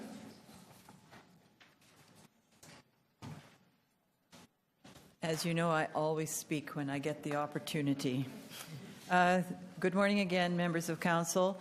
I have 3 points I want to make on this particular item. Before I come to those 3, I want to say that our goal was to have this process include a working group, because to this point, we feel the community has been excluded, and we know through communication with our councillor, Kristen Wong-Tam, that has been accomplished at the previous City Council meeting. So for that, we are extremely pleased. I want to make 3... Sorry, just to clarify, Catherine, we are on item TE 2416, which is the heritage report for 480 to 484. Oh, no, I'm not. No, I'm speaking, I'm ahead of you guys. So I will withdraw and let you continue. I thought it was 10 St. Mary. So I'm withdrawing. Okay, because you were speaking about another matter. I am. Okay, thank you very much. So Are there any members who would like to speak to the heritage easement agreement regarding 480 to 484 Yonge Street, which is the accompanying report to the planning report? Okay. Seeing none, then any members of question for staff? Seeing none, members to speak? Okay.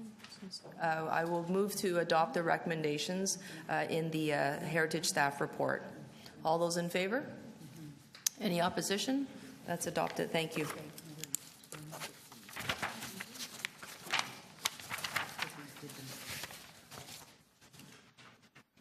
TE 24.6, 50 Power Street and 125 Parliament Street, rental housing demolition application under Municipal Code 667, final report. Ward 28, we have a registered speaker, Tom Helinsky. Welcome, Tom. Thank you very much.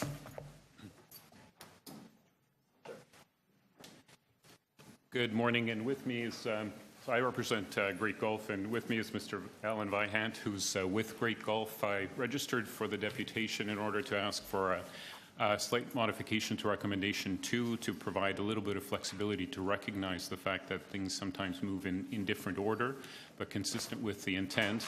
I understand that a motion is coming forward to recognize that and provide that flexibility, so I won't take much of your time. I'll simply indicate that we are in support of the staff recommendation as proposed to be amended and are here to answer any questions. Thank you. Any questions of our speaker? No, seeing none. Okay. Thank you. Thank you very much. Any other members of the public who'd like to speak to this item? We're on item TE 24.6, 50 Power Street. Okay, seeing none, we're going to bring this into Community Council. Members to speak, ask questions of staff. Councillor McConnell. Speak. Is there any questions of staff? No, I don't believe so. We can proceed. We have had a small amendment, which I think gives comfort to the developer that they can proceed and with due haste, and gives comfort to the city that we will have enough of the notice of approval conditions for site plan completed, and we think it'll all come together anyway, but everyone's in agreement. So the additional recommendation is on page 4. It's at the top of the page. It's C, and you can see it on the screen. It's just to add or alternative arrangements have been made to the satisfaction of the chief planner. So I think with that, everything else is fine. I would like to say on this particular file, on 48 Powers, this has been a very good process with the developer, with the city planning, and with the community. So I'm really very happy about that. Really appreciate everybody's flexibility and everybody's cooperation. So thank you. On that, I'll move the amendment and the staff report. Okay, thank you. Any questions of the mover? No? Okay, all those in favor of the staff report? Any opposition? That's adopted. Thank you very much. TE 24.7, 400 Front Street West, zoning amendment application, request for directions report. Are there any members of the public who'd like to speak to this item? It is in Ward 20. Seeing none, bring this right into Community Council. Members to ask questions of staff. Members to speak. Councillor Cressy. I'm going to move the staff recommendations, and I just want to thank our planner, Dan Nicholson, who is the older brother to our rockstar planner and Greg Ewens, in my view. Any other members who would like to speak? Okay, all those in favor of the report? Any opposed? Okay, thank you. That's been adopted. TE. If I can have your attention, I recognize that we pay attention when it's our item. I think we could at least give each other the respect that when it's our colleagues' items, that we're still paying attention to what's happening on the floor here. TE 24.8, 280 to 290 Jarvis Street, 102 to 110 Gerard Street, and 189 to 193 Mutual Street. Official plan amendment, zoning amendment application, and rental housing demolition and conversion application. This is a refusal report. Are there any members of the public who'd like to speak to this item? No? Seeing none, it's a very long title. Don't make me repeat it again. I'll just say TE 24.8. Any questions of staff? Seeing none. Anyone to speak? Okay. I will move the staff recommendations. It's not every day we get a refusal report, so of course I'm going to embrace that and ask that you support this, and I'll be asking for a recorded vote. Okay. All those indicate, I'm asking for a recorded vote, folks. If I can get your hand in the air, if you can indicate your support for the staff recommendations. Councillor Davis, Councillor Mihevc, Councillor Fletcher, Councillor Cressy, Councillor Wong-Tam, Councillor Fragidakis, Councillor Layton, Councillor Perks, Councillor McConnell, Councillor Matlow, Councillor McMahon, Councillor Bailao. Thank you very much. TE 24.9, alterations to a heritage property, designation of a heritage property, and authority to enter into heritage easement agreement, 4 Avenue Road, Park Plaza Hotel. Ward 20, there are speakers. Nataraja Chandra Sikaramuthri. Nice to see you. Are you joined by Marvalee Joan? Yes? Please. Are you sharing your time together? You can each have 5 minutes, or you can take it all together. It's up to you, but we'll give you a little bit more time. I see 3 of you there. Okay, when you're ready. Hello, everyone. My name is Rajendran Anand, and I work at the Park Hyatt Hotel. I'm a member of the United Hill Local 75. I've worked at Hyatt for 13 years. Myself and my co-workers supported the heritage designation of our hotel. We are very concerned about the continuous loss of hotel rooms. We are also disappointed that Hyatt and Oxford do not care as much as the workers who have made the Park Hyatt a great hotel. We hope Oxford and Hyatt will treat us fairly and act responsibility during this development. Thank you. Okay. We are all the same.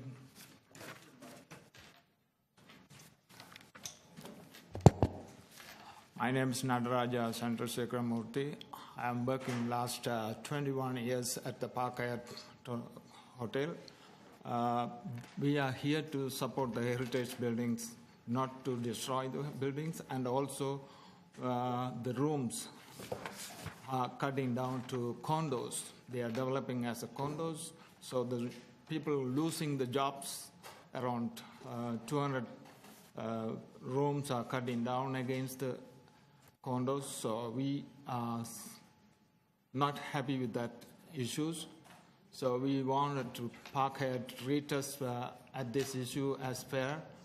So that's why we are here to inform you all that you will take some action against these hotel rooms become condos. It's not enough. We have enough condos around the city, but the hotel rooms are cutting down. That's why we are here. So we wanted to your support to take action against these issues. Thank you. Thank you very much. And Marvalee, did you want to speak as well? Yes. Please go ahead. My name is Marvalee Jones. I'm a room attendant. I work in Park Hyatt for 18 years. I've been there, spent most of my time there. Now, at my age, I'm losing my job. These jobs are good jobs. I work hard. I was expecting renovation, but not loss of rooms. Where do I go from here? Who's going to hire me after this? We need to stop cutting back on the rooms and other jobs. This is our livelihood. This is what sends my children to school. This is what pays the rent. This is what I live after. After they cut the rooms back, they don't want me. I'll be 60. When they finish renovation, I'll be 63. Who's going to hire me? Nobody's going to hire me. They're not going to take me back. So I'm asking you, please, please look into our situation. It's hard. It's hard out there. Thank you. Thank you very much. Questions of our speaker. Councillor Cressy. First of all, thank you. very much for taking the time to come here, not being both on the job or with your families. One of the things that was mentioned, and you, sir, mentioned it off the top, was to ensure that you and your colleagues are treated fairly. Can you tell me what treated fairly, what that means, both during and after construction? Is that ensuring that the jobs stay in place? I just want to make sure I understand. I know we're talking about heritage today, which you support, but more broadly, so that I can continue to work on this, what does treated fairly mean? For number one, they were saying that there was no recall, like you have to rehire back again. And through our union has fight for it, that and now they would, like you could recall and come back to work, who's working there. And mostly the package what they are offering is not good enough for the workers being there so many years, to be living there with a dignity for themselves and their family. So we're asking for them to be treat and pay the workers fairly what they deserve to get. Okay. Thank you. And would either of you like to expand on that, about what it means to be treated fairly during this? Because of that, the construction period is going to be at least 1 to 3 years. Yeah. So we are jobless. I'm 65, turning into 65. So where do I go for a job? Finding a job is difficult. So they should give us a good package, like we had some agreement, the previous collective agreements we were having, like 1 to 5 years is 1 week, and 5 years to 10 years is 2 weeks, and over 20 years is 3 weeks severance pay is supposed to be given to us, but they are not talking about these issues or anything. Now they removed those clauses from the collective agreement last year. Last 2 years, they signed the contract and they removed the clause, and they don't have that. They know that this thing is gone to go close, so they remove all illegal. We don't know how it's removed. There is no subject, no clause is added in the collective agreement. So that's why we are asking about fairly treatment. They have to treat us fairly, because we cannot go beyond this. That's why we come to your help. So we need your help. That's why we are here. Thank you very much. Thank you. Thank you. You have questions from Councillor McConnell as well. Thank you, first of all, for coming and being so eloquent. And just so you know, I think that the way in which you speak to us is very impactful. What I'd like to ask you a follow-up question on is something that you've just said. So am I understanding that if you have been there for 20 years, the severance package that was being offered is 3 weeks? Is that correct? No, it's not. No, It was 3 weeks in the previous collective agreements, not in this latest collective agreement. They don't have anything. Nothing is mentioned. It wasn't printed in the book. So it was 3 weeks, but now it's nothing. Is that correct? Yeah. So they're coming in. They've had you as employees for 18 years, 20 years, whatever. 30 years. And what they're offering as exit package is 0. That's correct. Right now is 0. Week. No, they don't say nothing. Okay. Okay. That's. I was going to say that's fine, but I mean, it's not fine. Yeah. That's okay.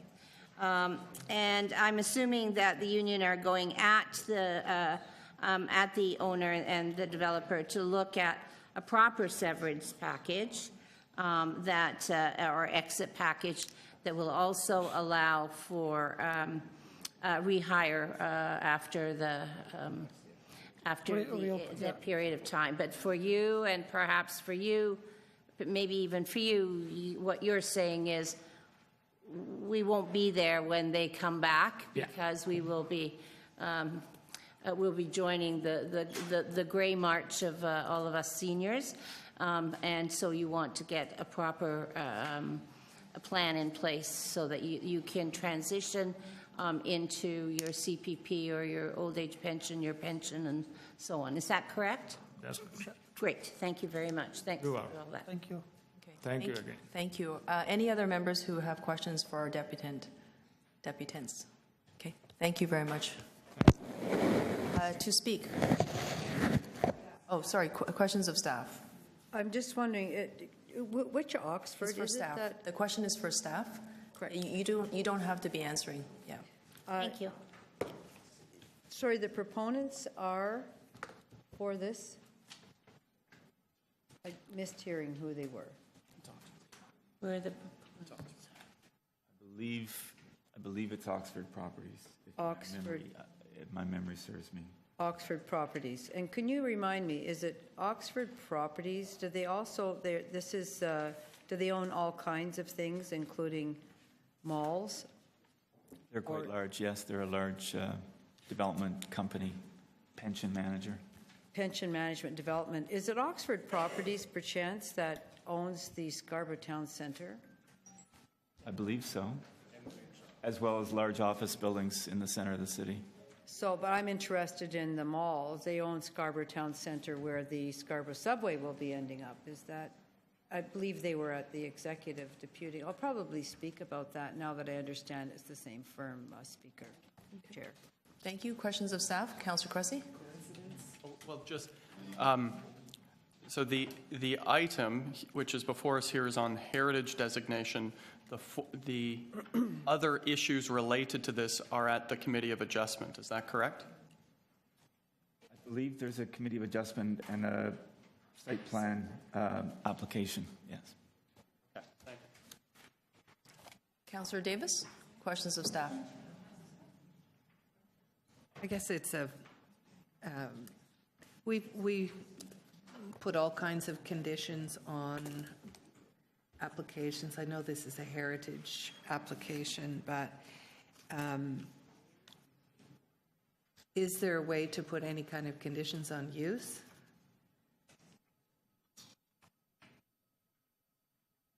From a land use point of view, all of these uses are permitted on the site.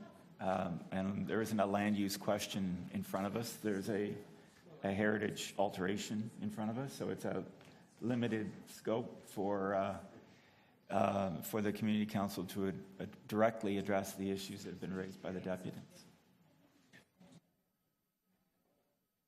I understand that. At C of A.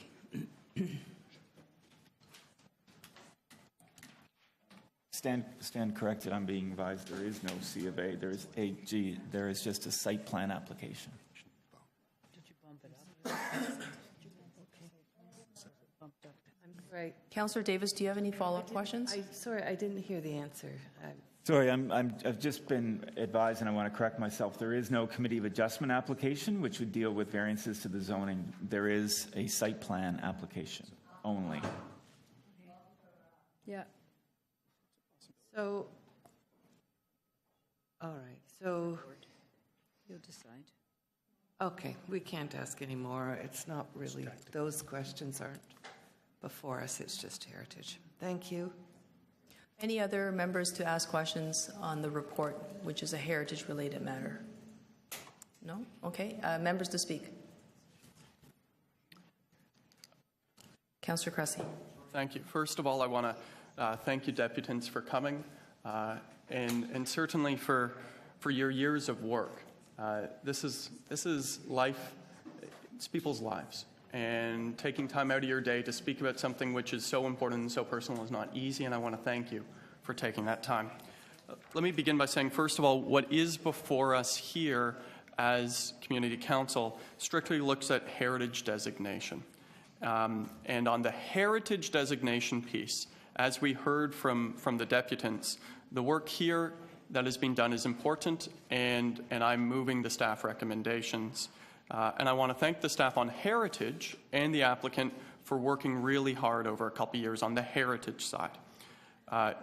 So that we're all aware, what is coming is a Committee of Adjustment application to renovate the existing Park Hyatt Hotel, to build a new ballroom and other pieces, and there is a net reduction of some of the hotel rooms that are being converted into purpose-built rental.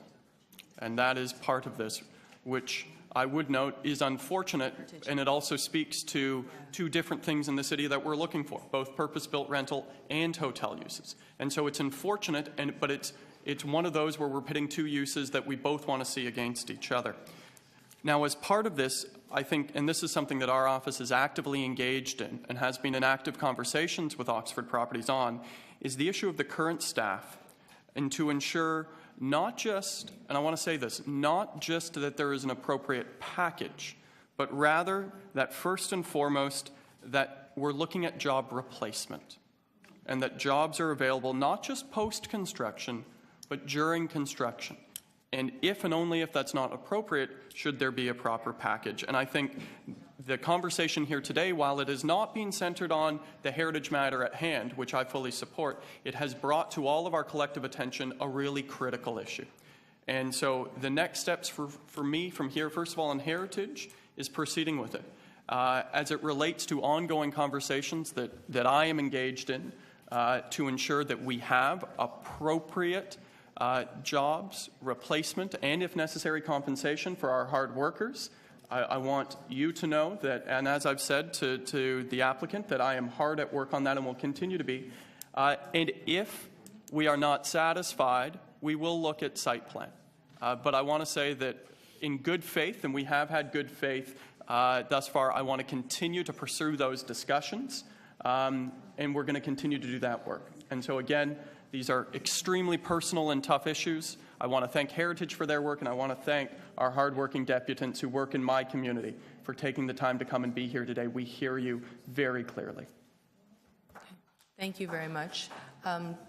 Thank you. Councillor Fletcher to speak. But no, I was just very taken with this situation that there are so many condos, so many hotels that are being condoized, and this is not great for the economy. And I know that it is something, or I expect it's something that economic development may or may not be working on.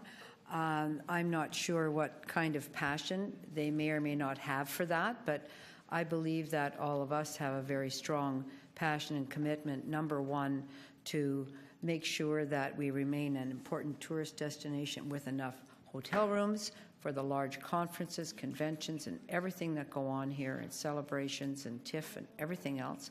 And number two, to provide these ongoing good jobs for families, as we've heard from the deputants, how important those jobs are for their families and for the success of their families and their children. I do note that Oxford Property, my ears picked up at that, because a couple of weeks ago in this very room, Oxford Properties were here asking the city to support the one-stop $3.5+ billion Scarborough subway. And they're very good at asking the city for things that they would like and that would be supportive of their very large business, that would be the malls. They were also at economic development to try to override the licensing to override or find a way to circumvent or get exemptions from the holiday statutory holiday requirements of giving people a day off. So they're very, very active people, and probably more active right now than I've ever seen them be in the City of Toronto. And I think we need to send a very strong message that we have great respect for people that work in our hotels, that we think that's an important sector, and that we have to be very measured and balanced in the types of development that we're doing. So whatever Councillor Cressy might need in assistance, I think we'd all be happy to be there. That if you want a $3.5 billion subway to your mall, you just have to treat people at the Park Hyatt pretty damn well while you're making your conversion. That would be, I'm sure, your commitment, Councillor Cressy. Thank you very much, Councillor Fletcher. Councillor Davis? Sorry, before you go, it's actually Councillor McConnell first, and then Councillor Davis. Well, first of all, I want to say that I'm very pleased that it's in my colleagues' hands, because I know that Councillor Cressy will both advocate strongly and look at a fair opportunity for all of our workers. I would say that this is not isolated to this particular place, and I would say it's not also isolated to this particular use, which is hotel. And I just remind us of how long it took for the restaurant across the street in the Eaton Centre to be given back, both to Unite Here as well as to the workers who were promised to go back in. So life is not very easy in this industry. And I know that from my daughter Heather Ann, who was their previous, who previously was their in-house counsel, and the stories that she would tell me about how room attendants were treated are unbelievable. And I think that hotels offer very good employment, long-term employment, as you could hear from, and very stabilized employment. And that's the kind of work that we need in the inner core. We need and we need people who are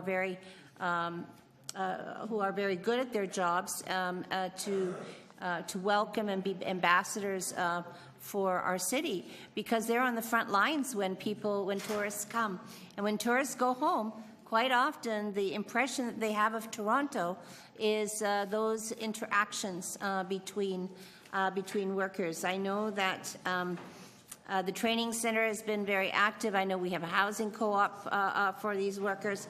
But we also need to think about how we can protect all of their jobs, or we are going to be in very, very big trouble.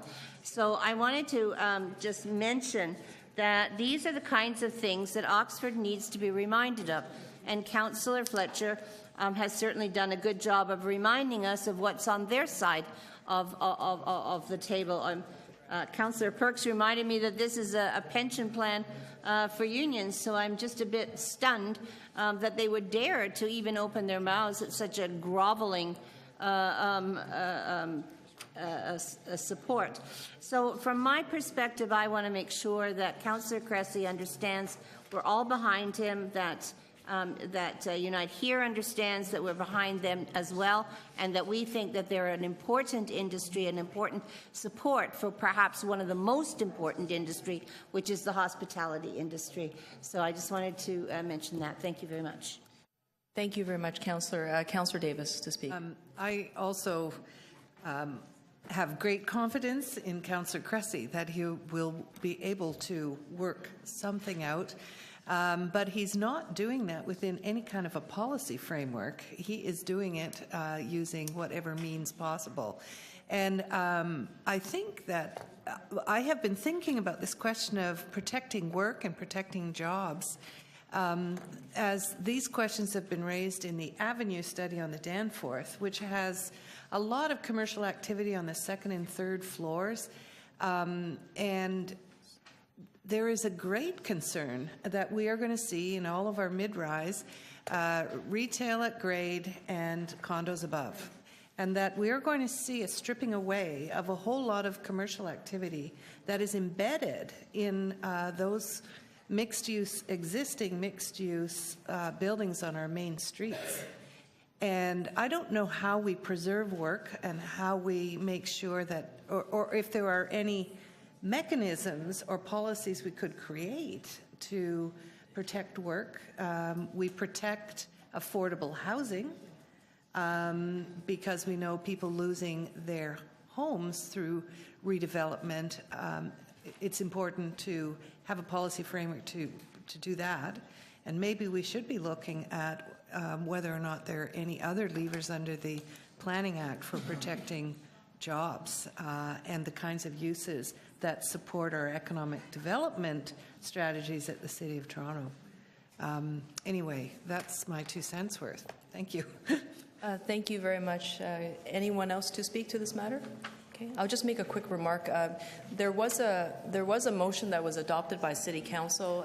Councillor Bailao and I had forwarded this to Economic Development Committee, and it was specifically asking staff to review the hotel supply in Toronto. That report should be coming back to Economic Development Committee September 2017. I hope that at that point in time we'll have a better idea of what it is that's before us in terms of the economic pressures on both the sector as well as the workplace. And by that time, hopefully, perhaps we'll be able to provide members of council with more legislative tools rather than flying by the seat of their pants to try to mitigate any type of harmful impacts to this particular sector that is obviously very important in order for us to foster robust cultural and heritage tourism in the city. You are clearly the backbone of our city, and many of the times we probably do not say as often as we should, but we thank you for coming out and sharing your thoughts. My own father was a hotel worker, and I know that there are other members who are here today who have connections, personal connections with the hotel industry, and we know that this is important, and we know that this is personal. There is a recommendation before us. All those in favor of the recommendation from Councillor Cressy? Thank you. Any opposed? No, that's adopted. Thank you very much. Item number 2. TE 2410, intention to designate under Part 4, Section 29 of the Ontario Heritage Act, 15 Glenmore Street, Ward 20. We have a speaker, Denise Baker. And can I mention, we have a speaker. This was passed at City Council last week, so I'm going to be withdrawing it, just a heads up. If we have a speaker, they can, of course, speak, but I'm going to be moving to withdraw this. I don't believe we have a speaker. Denise Baker, are you here? Or, okay. Will you be speaking, Councillor?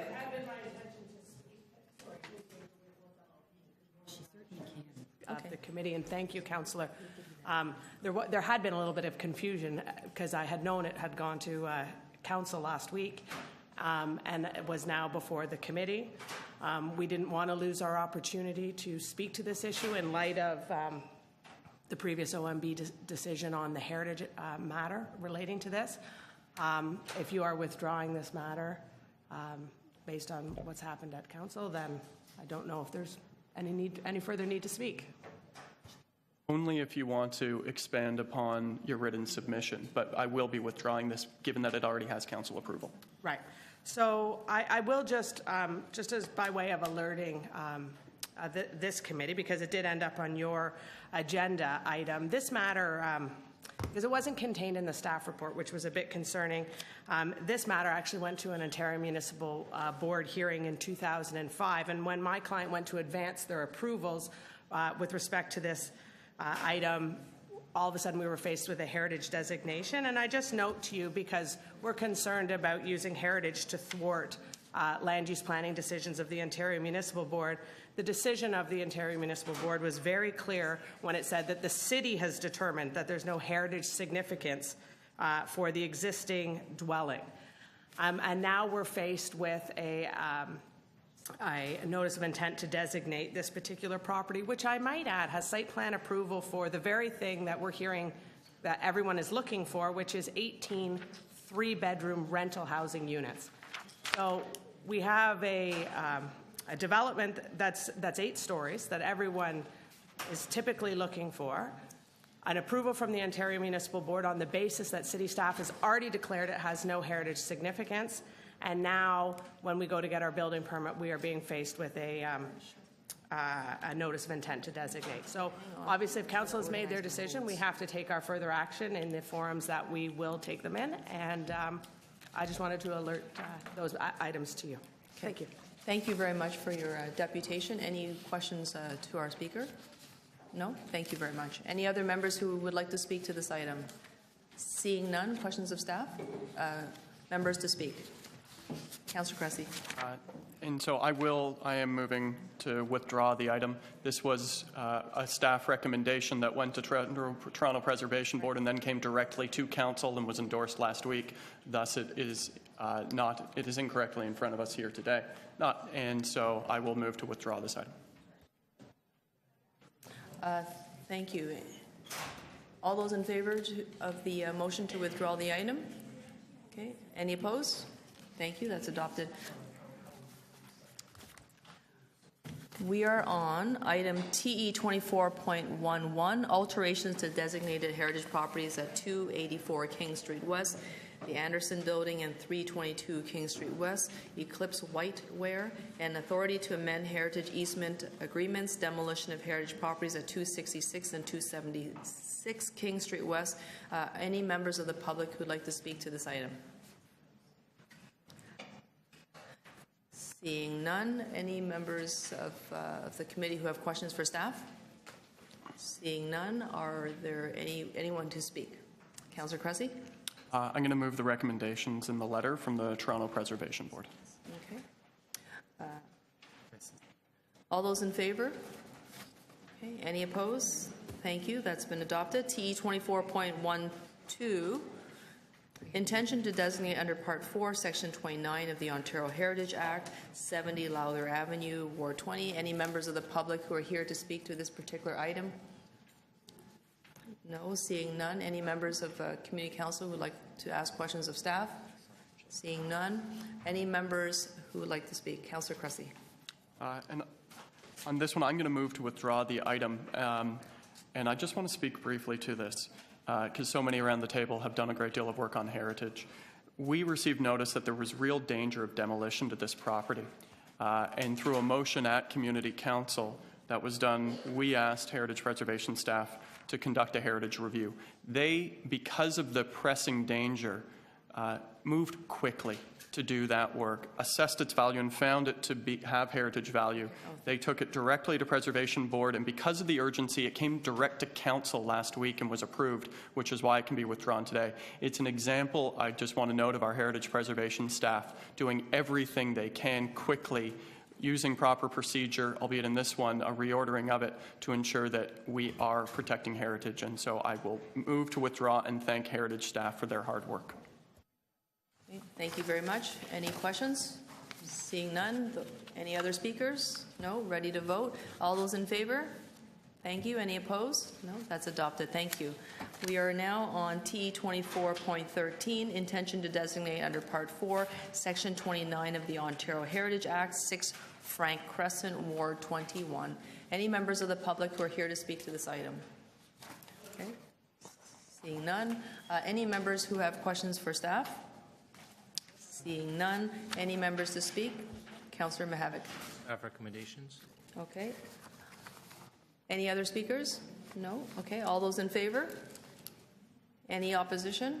No? That's adopted. Thank you. TE 24.14, inclusion on the City of Toronto's Heritage Register, 231 Dundas Street East. Any members of the public who are here to speak to this item? Okay. Seeing none. Any members of staff? Any members who have questions for staff? Seeing none. Any speakers? No? Okay. I will move that we adopt the recommendations in the report. All those in favor? Any opposition? No? T 24.15, alterations to designated heritage properties, intention to designate, amendment of designating bylaw and authority to enter into heritage easement agreements, 10 St. Mary, 81 and 85 St. Nicholas Street, and 718 Yonge Street. There is a registered speaker on this item. Catherine Holden, are you here to speak? Yes, you are.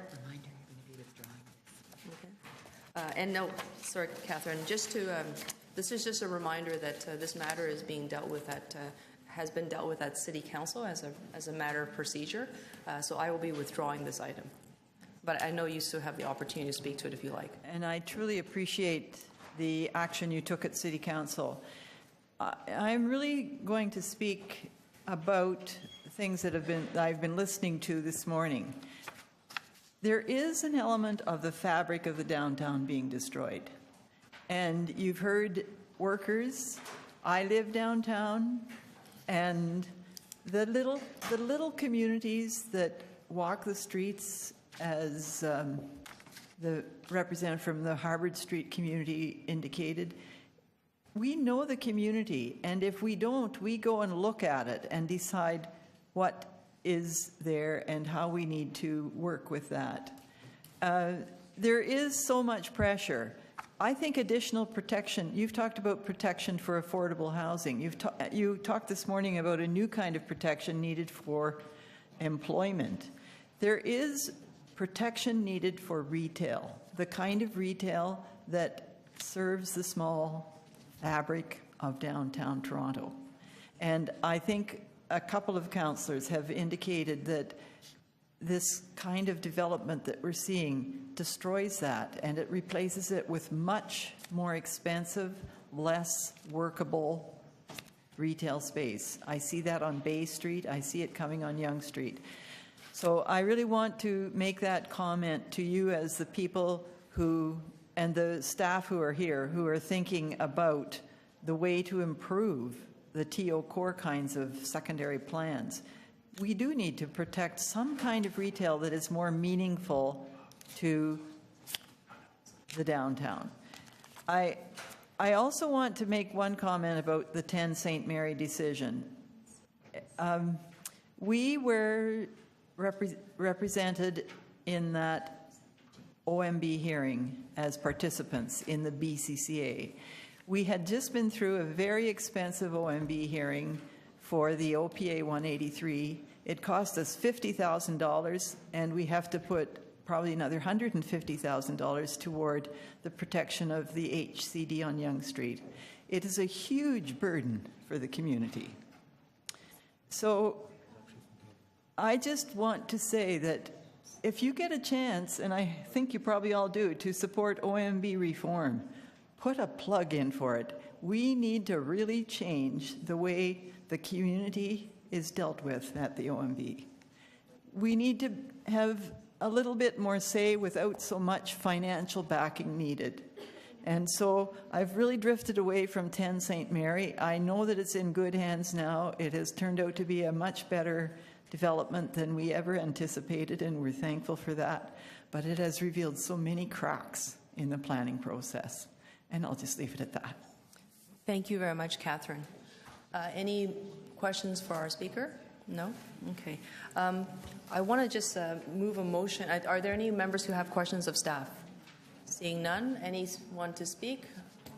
Just myself. I'll be moving to withdraw the item simply because we already dealt with it at City Council, and to thank Catherine on behalf of myself and the planning staff. I know how hard the BCCA has been working with planning staff to make sure that 10 St. Mary was a building that was going to be, number one, preserved and designated as it is, but certainly I would eagerly agree with you is that none of us would have anticipated the outcome that is before us, which is actually a building that is an application that can be supported, a heritage property that is now saved, along with a proper treatment and alterations with the heritage impacts of the area. We will work through the site plan together. I know that that is not before us. There is still a final decision to be made at the board, so although the City Council has taken a position, the board has not had the final the final outcome has not come from the board as of yet, but certainly we are in a very different planning stage, in a different environment than where we first started, which was extremely divisive, an application full of conflict, a lot of negativity swirling around the first applicant who brought us such grief, lifetime development, and we're in a much happier place now with Castle Point Numa and the applicant and the new application that's before us here. All those in favor of the motion to withdraw? Okay. Thank you. Any opposed? That has been adopted. Thank you. TE 24.17, we've already dealt with 16, just as a reminder. We're now on to TE 24.17, alterations to a designated heritage property and amendment of heritage easement agreement 60 Mill Street, Rack House D. Any members of the public who are here to speak to this item? Okay. Seeing none, any members who have questions for staff? No, Madam Speaker. Okay, to speak? Yeah, no. So this one also will be withdrawn because it was dealt with at City Council. Thank you. Okay. All those in favor? Motion to withdraw? Okay. Any opposed? None? Thank you. That's been withdrawn. TE 24.18, residential demolition application 287 Rushton Road. Any members of the public who are here to speak to this item? No? Seeing none. Any members of Community Council who have questions of staff? Seeing none, any members to speak? Councillor Mihevc? Yes, thank you very much. I'd like to move recommendation number 2, which is to facilitate the demolition. Okay.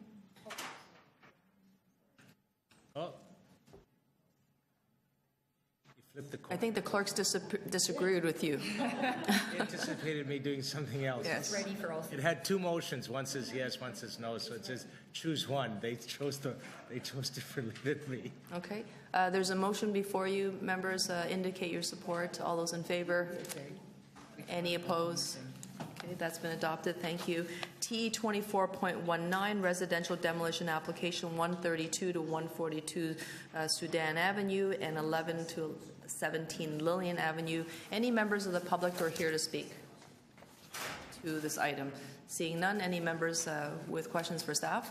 Seeing none, any members to speak? Councillor Matlow? I'm going to hold that. You're going to hold it? Okay. Hold? Yes. Yes. 2019.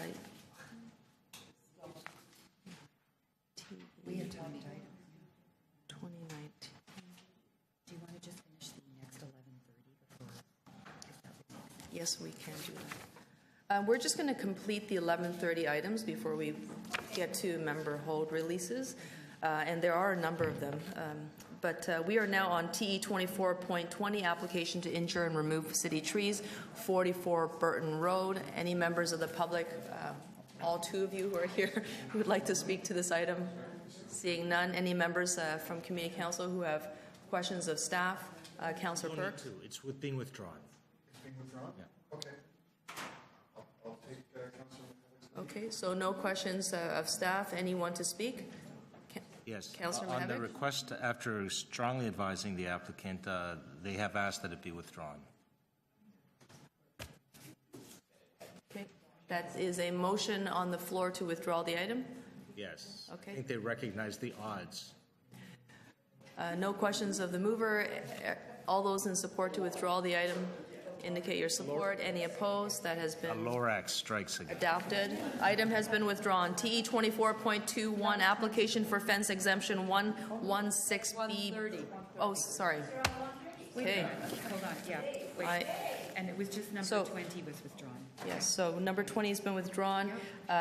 Now we know what the pace of another community council's agenda is like.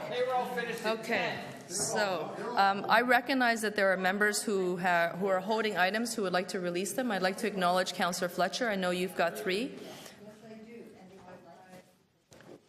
You're dealing with item 24.48 first.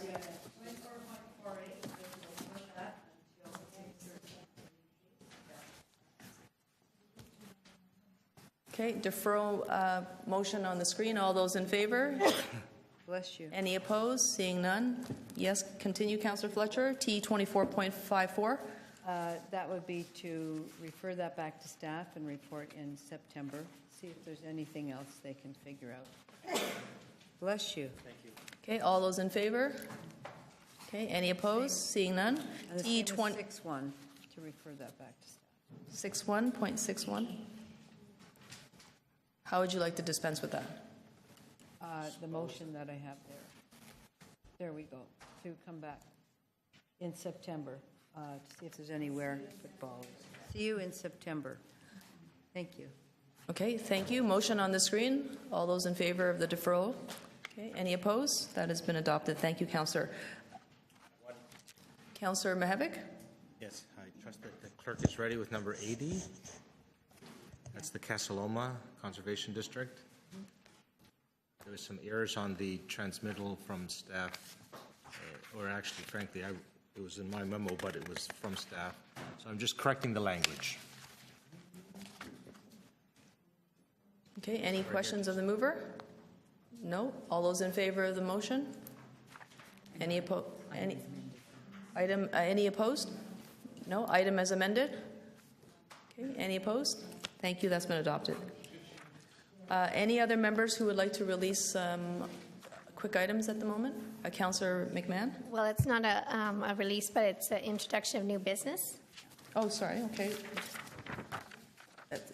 I will welcome your introduction of an item. Our agenda is a little bit light. We've got time to kill. It's a little bit light.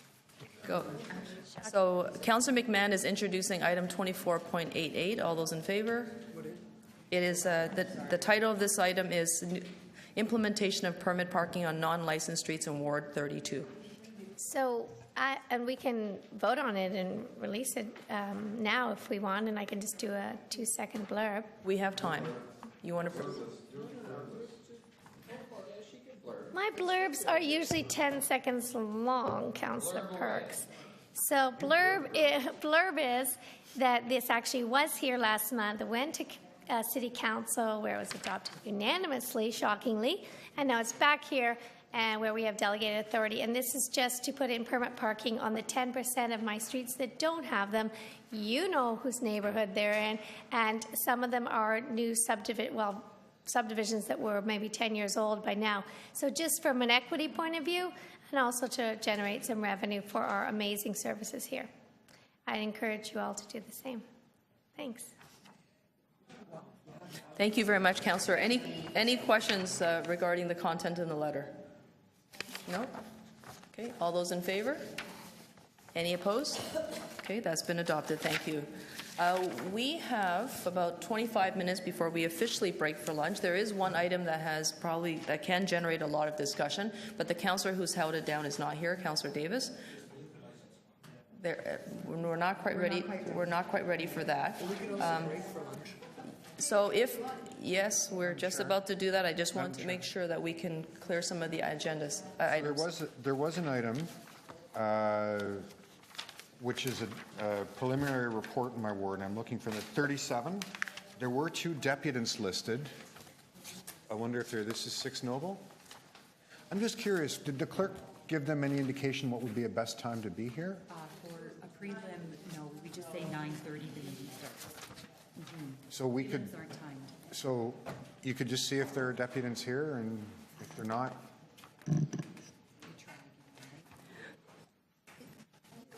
Okay, so I'll be asking for T 24.37, 6 Noble Street zoning amendment application preliminary report. There are speakers, Christian Cameron, as well as Colin McKenzie. This item is not timed. We could technically deal with it now. Is there a Christian Cameron or Colin McKenzie here to speak? Okay. Councillor Perks, would you like to proceed? yeah, it's calling for a public meeting, which we're having on Thursday, so. Okay, so you're think we can do moving that. the staff recommendations? Yeah. Okay, if the speakers do appear, we'll probably have to reopen the item. Okay, for now, all those in favor of recommendations in the staff report? Okay. Any opposed? Seeing none, that's been adopted. Thank you very much. We have no more items to deal with at this time. I would recommend that we break early and reconvene again at 1:30. At that point, I don't. We won't have. Yeah. So we're going to break for lunch, and we'll have the meeting reconvening at 1:30. Please be on time, folks, because I know after lunch sometimes we're a little bit sluggish getting back, but we would really appreciate you be here on time. Lunch expands to fill the available. Okay, thank you very much. Christian.